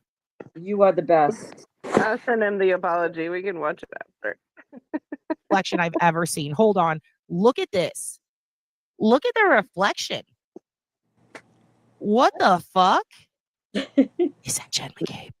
Hey, I'm Officer Brandon, Springfield Township Police Department. Janine's on screen. How are you? Did you see that? Janine was on screen. Hey, I'm Officer Brandon, Springfield Township Police Department. Stop it, Josh. How are you? Who is Josh? Is Josh the raccoon? For that warrant, and because you are suspended actively. Oh. Hey. What? Come here. Hello? The raccoon has her meth pipe. As what? The cop is pointing it out to the other meth heads? Does she This have a isn't cane good. Were these people and an animal on then a they're leash? probably on it too. And they're getting all these animals secondhand high on meth? Oh, that's not good. Oh my goodness. Also cute top, but really with camo. Okay. He's playing with a meth pipe right now. No, don't reach for it. That's evident. She's like, no, I need that back. You just took my shit. Also, that's not funny, officer. Take the fucking. I mean, yeah. It overall, if you look, we're bad people. It is kind of funny, but it's also fucked up. Get the meth pipe from the raccoon. He shouldn't be touching it. Also, is that just weed sitting on top of a cigarette box? I'm not mad at that. I'm mad at this. What the fuck? Is this Fed Smoker's family? What is happening? I think this is Fed Smoker's family. Yeah. Hold on, did you see that? I saw you, Danny. Family. Yeah, good luck getting the meth pipe from the raccoon, officer. I can't wait to see how this I'm happens. wondering what I said. It's okay. Yeah, Had to good be luck something getting stupid. the meth pipe from the raccoon, officer. I can't Nope, wait to see how this missed it happens. again. It's okay. Okay, you're on tip. Raccoons play with her meth pipe. All right. Oh my god. Oh, there's no one. All right. Another one? There's no one. Shut the fuck up. Another one? Where did he get the other one? He's like, haha, psych. He pulls out another. What the fuck? Also, did they get in a car accident? What is going on? Come here. Why are they outside of a mattress firm? I have so many questions. Is this Austin? Where are they? Like the This looks like raccoon is a narc. Like I'm gonna find all drug paraphernalia in this vehicle during this traffic stop. I've been You trained. bringing it to the officer at the door. The raccoon has her meth pipe. As what? Oh my God. Her meth pipe. The He's playing with the raccoon was meth pipe right undercover now. the whole time. Dude, that raccoon is following Proto. They're getting feathered right now. They're getting feathered as fuck outside. Dude, they're at the Falcon car wash right now. No, don't reach for it. That's evidence now. Oh, I don't want him to have Well, that's why I'm gonna do Bitch, it. I don't want you to have it. Look how you look worse than a raccoon. What is going on here? Hey, buddy. Huh? It's okay. You know what? Satan thinks Jesus is going on here, and I agree. I think that's what's happening. Okay, you're on. He'll be here in 2 minutes. I'm right across from my Like house. all the fast food guys in there, the raccoon could care less. Who's this guy calling? Why is he fucking wasted? Who are these people?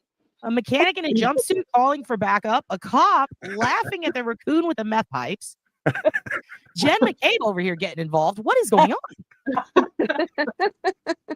And look how many bags of fast food it had to crawl over to give the meth pipe too. That's what usually raccoons go for is food. What she's smoking Oh meth in? God. Okay. The raccoons playing with her I meth. don't know if this is an ad for meth or Mattress Firm. I can't figure it out. Mattress Firm? I don't know. All right. He's trying Oh to my smoke god! it. Yeah, he had another one. He had another one. There's no way. Fucking meth pipe. Is this raccoon the fucking deal, dude? Yes. Mandy, I was thinking Burnett Road, right north of 183. Holy shit! Where did these two come from? Where are they going? Oh, There's so many questions. All right, enough fun. That raccoon is a snitch. But I did. Games. I think they Thanks a lot, Josh. Oh God. Mary, right? Didn't they find the second raccoon? In Yeah, there was another raccoon in the vehicle. Yeah. Yeah, I remember there being multiple animals. Yes. Enough fun and games.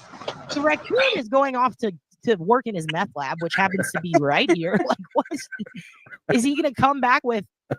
Is this raccoon is pissed? He's like, you're taking all my product. This is how Gay Jeff supplies the town. This is how Gay Jeff gets his Look product who's on out. screen now. Hey, We're all famous. You, Penny with the funny comment. Whose raccoon isn't on meth? Masses through the raccoons. Oh God, that's hilarious. Oh my God, that was All so. right. Thank you. That was a good laugh break. You got to play the apology Good video laugh. now. The apology video.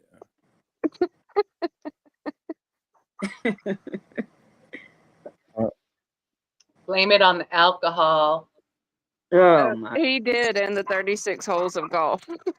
Oh, are we gonna watch that now? I want to see that. Yeah, he did an apology video. I'm sorry, but it wasn't my fault. He took ownership of it. I just figured he'd look a lot worse than he did. Yeah, I mean, he could have for sure. Oh, good Lord. Oh, I totally thought he was going to look Probably wondering how I disastrous. ended up in this situation. Yep, that's me, guys. The guy that got dropped like a bucket of balls in a pond. Not my finest moment, I know. Looks real bad. Played 36 holes of golf. We drank way too much, and my mouth ran faster than my brain. All jokes aside, guys, I'd like to apologize to all the folks on the course, anyone caught up in it, and anyone who had to deal with me that day. I lost my cool, and I've learned from it.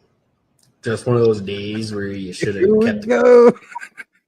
Oh yeah, you gonna quit drinking? Heck no, he's just not going to play golf anymore. Yeah, just don't drink it. And make the I don't think he can. They probably kicked him out. That freeze frame is perfect. It's like he's laying on the couch. There's just He's ain't no kind of couch. cute though. I wonder if he's single. Yeah, He Sorry, wasn't so short. He's pretty cute. Stay hydrated, keep your stick on the ice, maybe stick to 18. cute, but he's liquor. And Canadian. I can't handle that accent. Hey, where is this? Yeah, okay. Does he live in Canada too? That's also hot. Do you like that, maybe? Yeah, like That if I accent need to, drives me nuts. if I need to escape this country, then I need to know someone in Canada. Can't that just be a No, side piece and not your main focus? Sorry. You gotta stay. Made him apologize. But my boyfriend's up there. Yeah. I guess I could say that anyway. Oh God. All right, we gotta finish this so we can end this stream. Why do you want to end such a good time with your friends, Danny? Yeah, for real, man. Brother. Well, we're not. We're gonna watch this first and then we're gonna end it. That's my point. You're like looking forward to ending it, and it just concerns me. It is. Not concerning. I'm hungry. So there's your answer. Oh no. Waiting on my kid to get closer to being home from work. Since she's got the car. I was gonna say I gave mine the car too. Can she pick you up some food, bring it home? Hell no. No? Get one of your kids to do something for you? No way. I'll pick Like, you I up know our I'm in food your before mine vehicle, but puts the no, car. I can't stop. I can't stop. I'm tired. And she ain't playing either. She just won't. She'll not answer your text and then show up and I'm here. Oh, it's too late. Continuances are granted to a certain point, but he's saying he's trying to keep the pressure on himself as well. Lady Law, please, Peter, I do know all this language. Please translate. I need more specific questions than that. I think I did translate some of it, but if there are more, get it in quick because the hearing's almost done. All right. We'll put it on January 9th. I believe that's Ms. Dugan's docket date. January 9th at 2:30. You may appear by Zoom if you need to. And we'll readdress the matter then. Does either party have anything further to address concerning case management, at least for today? Nothing further, Your Honor. We are in recess. All right. And that's it. For everyone on the Zoom, I'm about to. All right. So I'm going to see what's left here. Carol, thank you for gifting a membership as well. And seal of approval said, hi, Peter. My daughter officially. Pretty sure we got that. Pretty sure we got that. What do we get? To the end of it. Oh, okay. Yeah, we did good. To the end of it. Hey, can somebody explain Billy Tidbits to me? I've seen it in TV's chat, so I thought it was maybe like one of his previous stories, but am I missing something? I actually have no idea. About what? Billy Tibbet? I want to know what the story is behind Billy Tidbits, and people are talking about him in the chat.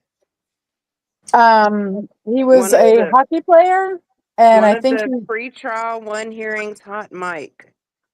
yeah, it was when everything was on Zoom for like the pretrial hearings with COVID, and the court had no control over the mute button.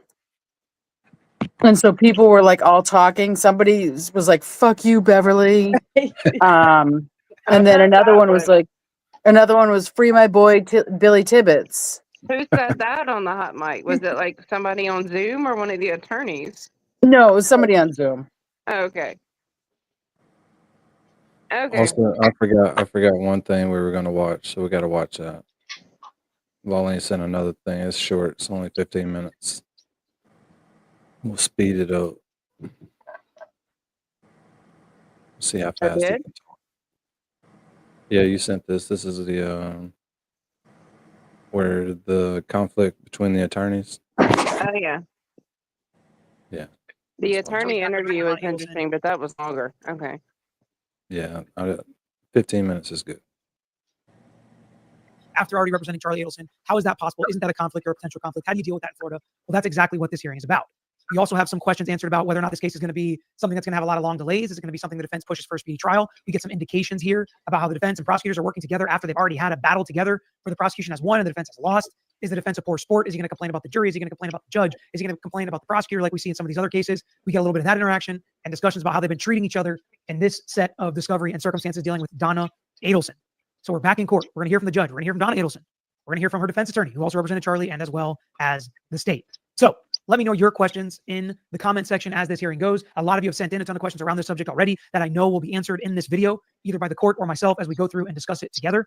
Thank you so much for joining us. Make sure you hit that like button and subscribe to our page so you don't miss any of the content that we are putting out there into the YouTube verse. Here is Donna Adelson, and let's take a listen to this short 5 or 6 minute hearing. Good morning, Ms. Adelson. Are you capable of hearing me? Yes, I am. All right. In the courtroom with me this morning is your counsel and also counsel for the state. I'm just going to ask at this time for all non-parties to this hearing not to speak or interfere with the business of the court. I'll allow the attorneys to make their appearances at this time. Sarah Catherine Dugan for the state. Good morning, Dan Rashbaum on behalf of Mrs. Adelson.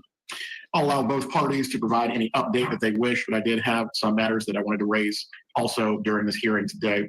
Ms. Dugan, concerning discovery that's been turned over to the defense, are there any new or additional matters that have yet not been turned over at this point? Not that I know of. I know that Mr. Rashbaum had an issue receiving something via OneDrive and was going to get a copy of a hard drive today from our office, so it's ongoing. Right. Mr. Rashbaum, with regard to your review of this discovery, obviously you need to get everything the state needs to turn over, but is your review as such where we're going to need another case management in the next few months, or do you think we're in a position to start talking trial dates? Judge, I think we'd ask for a case management sooner. Maybe enough. So the judge says we want to kick a case management, which is just another status conference to see where we're at, see where we're going, see if we have any issues. When can we set a trial date? Out a few months? Or are we doing this for speedy trial? Do we need to pick a trial date right now? And Rashbaum says neither yet. We would like a new status, a new case management, a new hearing here to tell you what's going on, ask you questions, have you deal with issues we're having, in just a couple weeks. I think they said it 3 weeks away. February 12th is when they set the next status conference to see what's going on.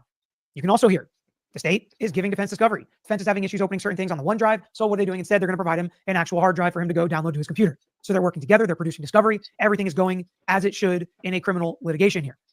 3 weeks. I think we'll have a better idea then. The state's been working diligently with us on the discovery. The state has been working diligently with us with the discovery. He does not have to say that as a criminal defense attorney who just got beat on a case that he probably thought he made a pretty good argument on. His client did a pretty good job testifying. Probably knew it was a difficult case and that was a realistic outcome. But so what? We've seen attorneys lose and been poor sports and cry foul and talk about how horrible everybody else is. I haven't heard much of that from Dan Raspbaum. Again, this is how you professionally and zealously represent your client, win or lose. This is how you should act, in my opinion. Now, will he do something I disagree with later? Maybe. But as it sits right now, I thought he did a good job representing his client for the case that he had. I know a lot of you didn't like him and don't like his client, and that's the world of being a criminal defense lawyer. I think he did a pretty good job, as good of a job as he could do. He lost. The jury didn't buy the argument, and he's on to the next case because this is his job. This is his job. We'll have a better idea in the next few weeks or so. Okay.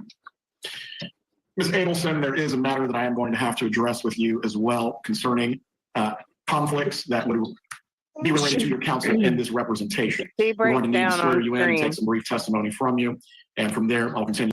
What? She breaks down on stream here where the attorney basically has to leave who she thought was about to take her to trial. So that is the interesting part of this one. Cool. With the attorneys. Please raise your right hand, ma'am. So we're swearing Donna Adelson in. We're swearing Donna Adelson in because he's going to ask her some questions, what we call a colloquy, about waiving the conflicts that potentially have arisen or will arise into the future or are likely to arise in the future between her and her attorney. Testimony you're about to give will be the truth. I do. You can lower your hand. Ms. Adelson, do you understand under the Constitution you have the right to conflict-free representation? I do. As it relates to your current attorney, Mr. Rauschbaum, representing you, you understand that he has certain duties as it relates to his prior representation with your son. Yes, Your Honor. Certain duties as it relates to his prior representation of your son, because those are the conflicts that she's waiving. And this is the very intelligent questions that a lot of you have had. How is that possible? Well, this basically means that Donna Adelson is not going to point the finger at Charlie Adelson saying, he was the mastermind, he did it, he tricked me, I didn't know what was going on. Because in order for her to do that and pin a case on him, Dan Raspbaum would likely have to violate attorney-client privilege for information he knows or got from Charlie Adelson. So this is a pretty good indication that Dan Raspbaum is representing Donna Adelson, that Donna Adelson is waiving potential conflicts, that they are going to be at least in line and on the same team. It does not mean she's going to have the same exact argument. My guess is she will not have the same argument. Hers will be more of, I didn't know what was going on, and then Charlie said this, but I never really talked to Meg Bonwa, or whatever. It's going to be a layer removed from the multiple conspiracies and multiple extortion on extortion types of situations that we were dealing with here. So that's what I would expect Donna Adelson's defense to be, something like that, something like, I didn't know what was going on, I thought it was legit, or Charlie told me this and that's why I did that. And the bump, I was like, I don't know, I got to ask Charlie, basically. But regardless, there are not going to be conflicts between her and Charlie Adelson. She's waiving any of those conflicts that may arise. Now, what do we do in a situation where a real conflict does pop up? And Donna Adelson's like, no, after looking at this, you know what? I do want to point the finger at Charlie. Well, if that happens, she can boot Raspbaum and get a new lawyer. So at this point, in order to continue on, he asked Mr. Raspbaum if he has any more questions or wants Donna Adelson to do anything else. So this could be at the request of the defense attorney to make sure he doesn't have any ethical issues, that Donna Adelson is in fact waiving conflict. It could have been a request from the state that the defense agreed with. It could have been something the judge wanted. But either way, everybody looking at this case knows that something like this is necessary. A colloquy between the judge and Donna Adelson, making sure she understands her rights and what rights she is waiving in order to have Dan Raspbaum be her lawyer. You understand his prior duty of confidence that he must maintain under the rules of professional responsibility in some way could affect your representation. I do, Your Honor. And you also understand in deciding whether or not to waive any conflict concerning this matter, you have the right to obtain independent counsel on that matter. I do, Your Honor. Have you been able to discuss with independent counsel whether or not you waive any conflicts as it relates to the prior representation of your son? I have, Your Honor. And are you in fact waiving? So she has the right to talk to another lawyer who's independent, ask them about the potential conflicts between Raspbaum and her and Charlie, and still make that decision as to whether or not she wants to hire him. She says she knew that, and she did talk to independent counsel. So she's about as up on her rights as anybody could be in this situation. Of your son? I have, Your Honor. And are you in fact waiving any such conflicts? I am, Your Honor. There is a second issue as well as it relates to the rules of professional responsibility for attorneys. There's another prohibition within them that deals with the matter of an attorney possibly being a witness in a case.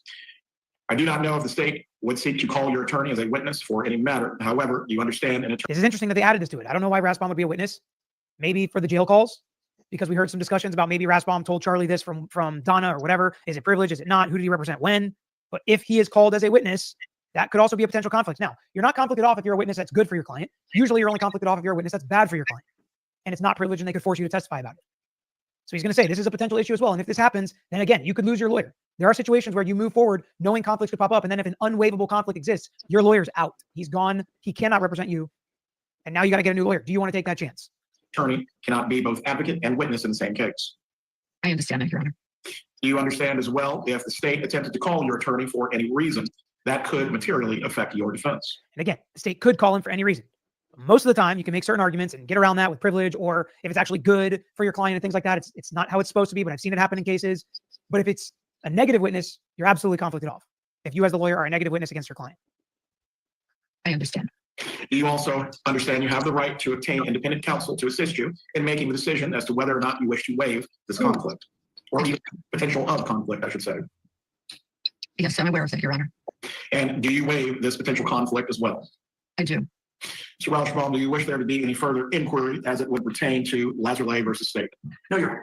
Thank you, Ms. Adelson. That will conclude all testimony that I will need from you today. Okay, This is all Danny. important for appellate issues, so that she can't go back and say, I didn't understand what I was waiving. Say it again.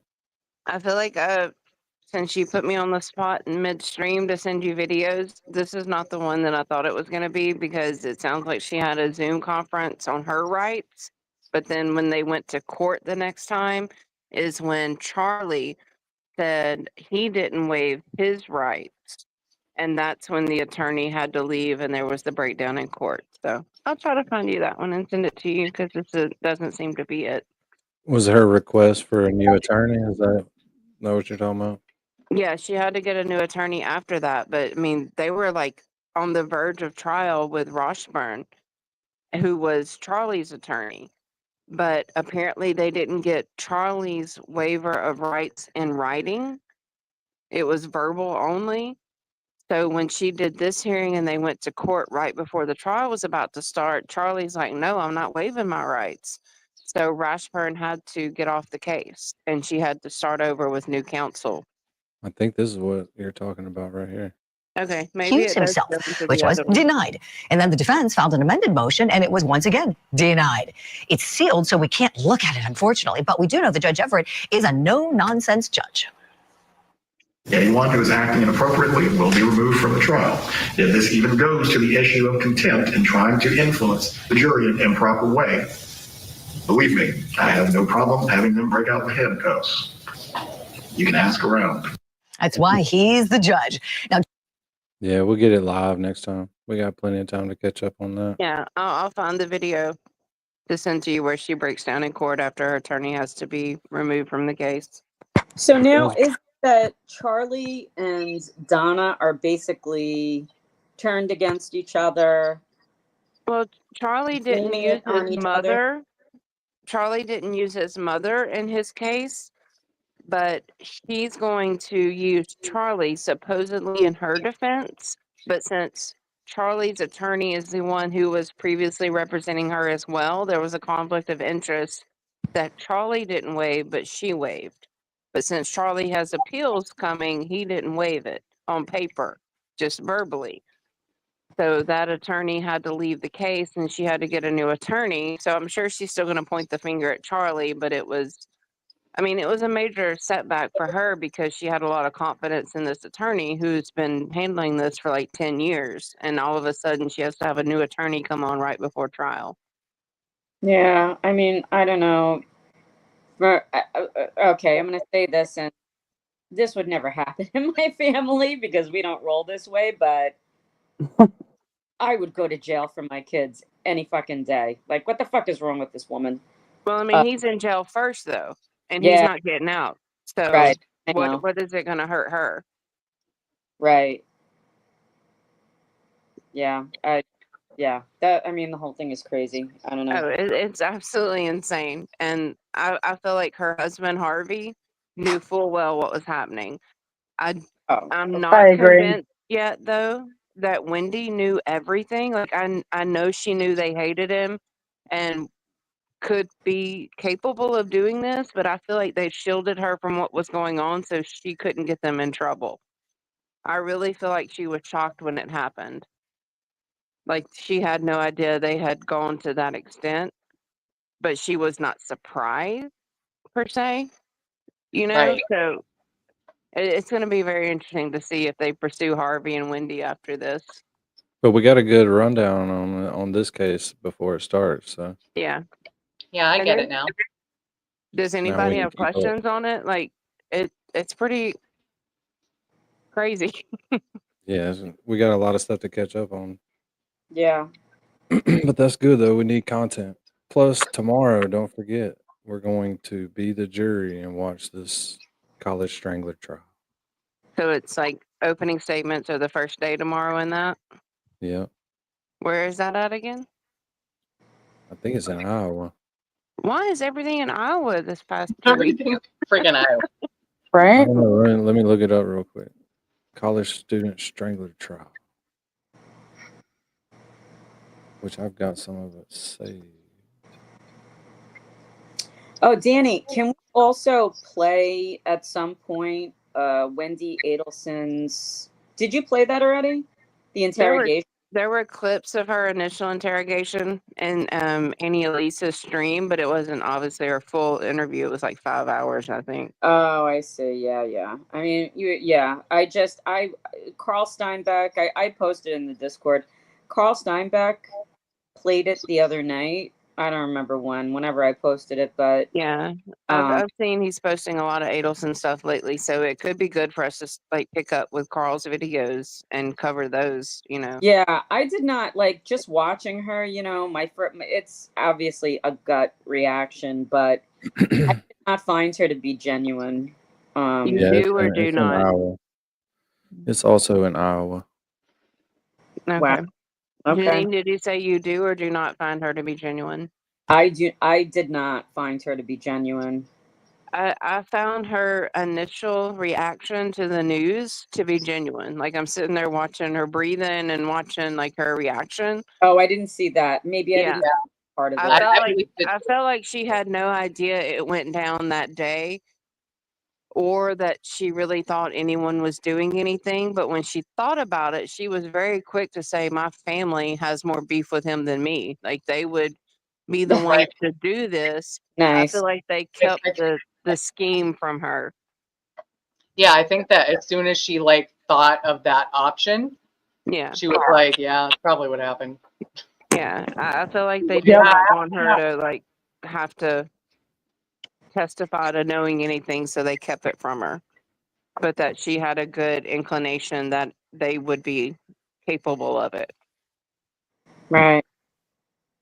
So this stream will end as the most viewed so far live stream. Awesome. Before it ends. So we already won before it ends. Thanks, y'all. Winning. Appreciate y'all hanging out because that'll make for some good watch hours right there. Yeah. And we didn't even have to go and make fun of people in Aussie's chat. Nope. No. But JFK just went That a live. thing? So. Did I miss that? Have y'all been are y'all members in JFK's channel? I am, I think. I'm not a member. His private, Oh yeah, his bedroom late night chats. Like, Are they yeah. fun? Oh, they get spicy. I mean, there's a lot of music, but he brings up a lot of topics to a bunch of like older women for them to debate. I'm like, dang, this is where we're going with this now. Really, Thanks for letting us know. I canceled a lot of my memberships because I had to. It made me sad, but I kept one. Yeah, what unfortunately I had to cancel my JFK, but I think I may still be in it now. But It's funny. Like they're fun to watch all these women's comments about like dating with younger men, and like it's funny hilarious. the questions that he poses. But I'm like, dang, this is where we're going. And he has Kevy Kev as his like Digital pimp, hard at co-host. work. Yeah, he's got Kevy Kev as his co-host. Heavy with Kev, run asking down all there to the these- store and pick up Susie and bring her back. He is hilarious. They're asking all these intimate questions, and Kevy Kev's like married, and it's just weird, but it's funny at the same Oh, time. I love him. I love that guy. And you know what? There's one the video when JFK used to do just videos, right? In the very beginning. This is Yeah. after the trial. But he did a video and I remember I posted it in, I think it was Glara's Discord. It was a while ago. And that was the video that I think it's called Paul, Are You Your Brother's Keeper? It was so fucking good. And it's just like classic JFK. That's when he was like, and that taillight, you're gonna tell me it broke apart and came on John's arm like ninja stars? And I was like, oh my God. Yeah, like I he's out fell in the in love with middle it. of a farm. Like his backdrop is a farm and all of those original videos. It looks weird. So good, so good. One night we should watch that. It's just so good. But he's awesome. But I haven't been in his chat a lot I because haven't either. Like yeah, last night, I played some of the members only to see what it was about. I'm like, dang, we've done switched course. yeah, he's a good guy. I think he's a good guy, JFK and James. And I like Kevy Kev. I don't know him as well, but yeah. And I hope that James resolved all the stuff that he was going through with his son. That was a shit show. Yeah, He that was very was. public about that. It's not private. So Yeah. Did Gingy saying I looked and couldn't find anyone? Are you talking about the members only streams? I wasn't commenting in them if that's what you're talking about. I was just listening. Lolene was there just for the good parts. I was just listening, and then they kept playing a bunch of like 80s, 90s, or 90s, 2000s R&B and trying to set the mood. I'm like, what are you trying to get out of all of these women? Dang. He's trying to get money. That Cheryl right. with an S was in there, and she was being very open about her life. I'm like, dang. Who is this? Ooh, Cheryl. Yeah. Oh, I love her. That's our She's a mod in that chat. So she was being very public about her life. I'm like, wow, maybe he has the capability of like getting people to speak their truth. Well, I think Maybe so. that's his strength. He's he's a musician, he's a DJ, and that's like that's how he communicates. That's the way he communicates. I realize that It was a lot of knocking boots music. Let me put through it his that way. music. Oh, I can totally see that. He does. He picks some good shit that hypes He everything. really does. Yeah. Like sometimes like when he just was constantly playing music and it was just like fun, like generational music for in the 90s and stuff. It was like I would just be like doing housework and just having him on in the background, just having like a great time. I know, it's so good. It's so good, yeah. And then he would hype me up. I remember it was always on like a Friday night, and then that was like one of the Friday nights when he was like, Luann, Luann, Lolene, I thought your name was Llewellyn. That's like a dance because part. when he first started, like we used to communicate through Facebook Messenger, so he saw my real name. So Yeah. after Glare screwed it up and I changed it and I messaged him on a live show or whatever, he couldn't get it right. So it was like 2 badgerings in like a 2-week period that were extremely funny.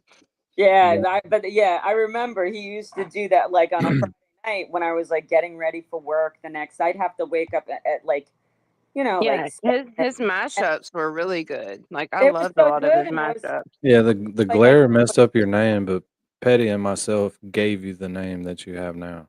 I was peeing my We were pants laughing that so night fucking that hard. he was. He doubled. It's because he doubled down and got the handkerchief out, like Yeah, he's he in was a Georgia doing a bunch of courtroom. he was doing a bunch of Llewellyn stuff, He's and like then Lolene, or no, no, he didn't yeah, say Lolene. Petty actually came up with Lolene, and he it called stuck. it Lolene, but it No, was he said something Lowleen. Lowlene. Loudly, yeah. He He got he into got character. the fake handkerchief out like he's in a Georgia courtroom. He's like Lolene, Me and Lolene. Petty were all over that. Calling. He really needed to be an actor for real. Mhm. He was good at that.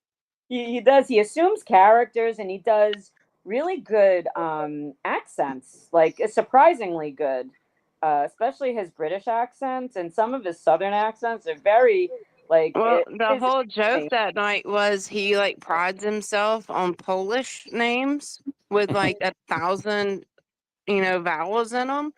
And Yeah. it's like he can pronounce every Polish name that comes on here, but he can't pronounce a Southern belle. Yeah, Ginger. She's been on vacations and stuff with her kids because they get out Yeah, of miss school that for the petty girl. summer at a weird time. Yeah. She'll be So they've back. been camping and shit. She's with her family. Which she should be. Yes. Yeah, I told her the other day everybody had already forgotten about her. No big deal. Way to go, Dan. No, I haven't. Matter of fact, I was gonna write to her today. I just didn't get a chance. I'm She trying sent to she sent me a remember. couple of pictures. There was someone in Glaire's chat tonight. There's somebody on here, and I can't remember who. Oh, Robin G. Robin G pointed out that both Plevin and I got our names from Glaire. Yeah, that's We're both his victims. that's true. That's true. And then for a while, he kept on saying Lauleen, Lauleen, and then we just kind of changed it. Then Danny and Petty changed it till remember Lauleen. Lauleen was our niece. Yeah, I think Lauren was our little chat y'all are baby. calling me all these She was, family members. But she was even mine when, and Petty's chat baby, and she grew up real fast. but even when he sees Lauleen now, he still pronounces it Lauleen. So And then I think he still like takes a day credit for it. later, He she does. did something in JFK, and he's like, Lowell, like y'all can't fucking read, bro. Y'all cannot read. And it was so fucking funny both times. I couldn't stand it. Like, I know. I'm I gonna know. throw up. It honestly happened in a really low time in my life, so it was good. I wish we would have kept that fucking slow motion bit and made a short out of it from the Yeah, other. that was really good. That shit was hilarious. What But are there's you some talking stuff about? in here you could clip tonight, Mary B. Make a Wait, you're talking about the slow motion bit of like Jessica Hyde and stuff that you did? that shit was so funny. That was. Are you talking about doing a slow motion bit of my name Pancake transformation? waffles. Waffles. It was wrecked. I don't like pepperoni. That shit was hilarious. But I don't like pepperoni. Yeah, we gotta look at Connor, you're on Glaire's chat every time, and he pumps you up every time you're in there. Stop talking Yeah. crap. They do pump each other up. They do. Yeah. And Prince Lover, he plays music. If you're talking about JFK, like he doesn't care about copyright strikes. Like everything gets copyright strike. That's why Why does he not get shut off? What's that? Why does he not get shut off like Danny did? Like Danny just got shut down. How come One of y'all explained that to me. It was either Dean or Danny that explained that to me one time, like how he could play music. Is it because he's not copyrighted and still gets his super chats or something like that? No, it doesn't matter what you are. You can't get past it. He just keeps getting strikes. Right, and doesn't it affect his monetization as Hell well? yeah, it does.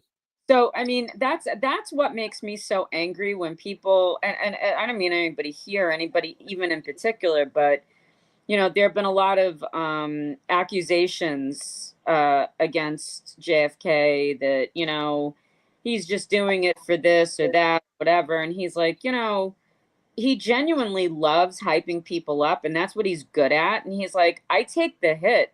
It's not about money. It's like, Yeah.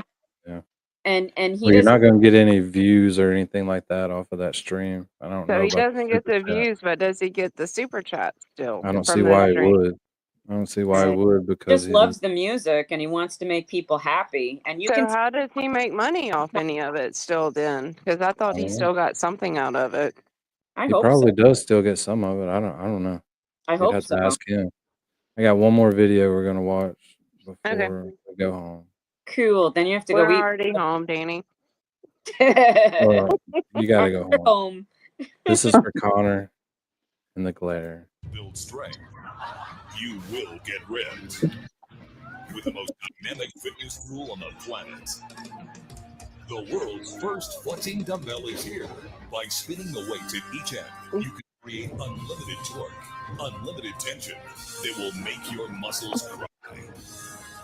Once you start getting that momentum swinging. It's just like the flex weight or whatever, the white Fake one with the weight. blue. It is. It's the wrong damn one. It showed me the video. Oh, well, I'll find it in a second. What was that thing called, Danny?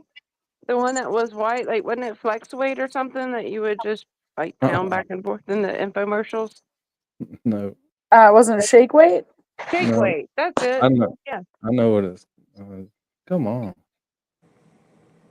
This thing's messing with me. It's called the Tug Sassy, do Toner. you have one in black?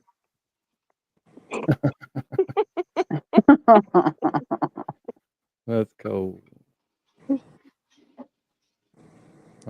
Sorry. All of these goofy ones look the same. So let's try that again. See if I got the right one. Yeah, shake weight. There was It the used to be shake white weight, and blue which though. utilized a piston-like motion Oh, to for build and Pete's tone sake. muscle. Then came Free Flexor, a flexing dumbbell using centripetal force for an even deeper burn. Now, get ready for the next fitness revolution. You will build strength. You will get ripped with the most groundbreaking workout tool on the planet, the Tug Toner. The Tug Toner uses dynamic resistance technology to work your biceps, triceps, pecs, delts, quads, lats, and Oh my glutes. goodness. And the Tug Toner's unique design allows you to work every angle of every muscle to complete exhaustion. The Tug Toner is versatile enough to let you work out anywhere, at home, in the car, even at the office. Order the Tug Toner for only $39.95 and get Hold a on. second Tug Oh, Toner wait. absolutely free, so you can work out with a friend. The Tug Toner.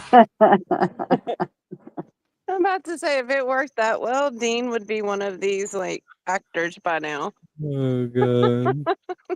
Available at Walgreens. Aw. Jeez. What happened to Dean's foot? The heck? Angel said he dropped one of the displays on it, and that's what he said in DMs afterwards. So Dang, that sucks. he said it was very heavy. So I'm waiting to hear from him. Uh-oh. Tombstone's is on Amazon Prime right now shopping. All right, without further ado, Mary B, ask the question. What time is it? Rats. Somebody else was talking. I didn't want to be rude. What time is it? Everybody say bye first. Hold on. Good night, cat rat. Good night, Bye. everyone. Bye. What time is it now? Puff puff pass. True crime chat rats. Let's go. Puff puff pass. True crime chat rats. All across the world we coming through like that. Taking all the facts, put them in a trap. Cause we coming through like that. When you see the scene, I'm a rat. I be rolling with my rat pack.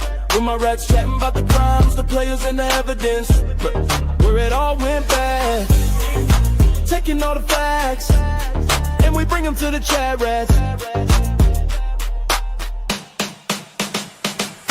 True crime social where we be every night, doing everything we do for the truth. With my rats chatting about the crimes, the players and the evidence. Like it all went bad.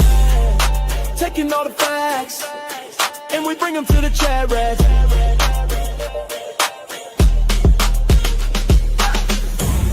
All my people on the internet, all my people from around the world, gonna take you to the place we know best.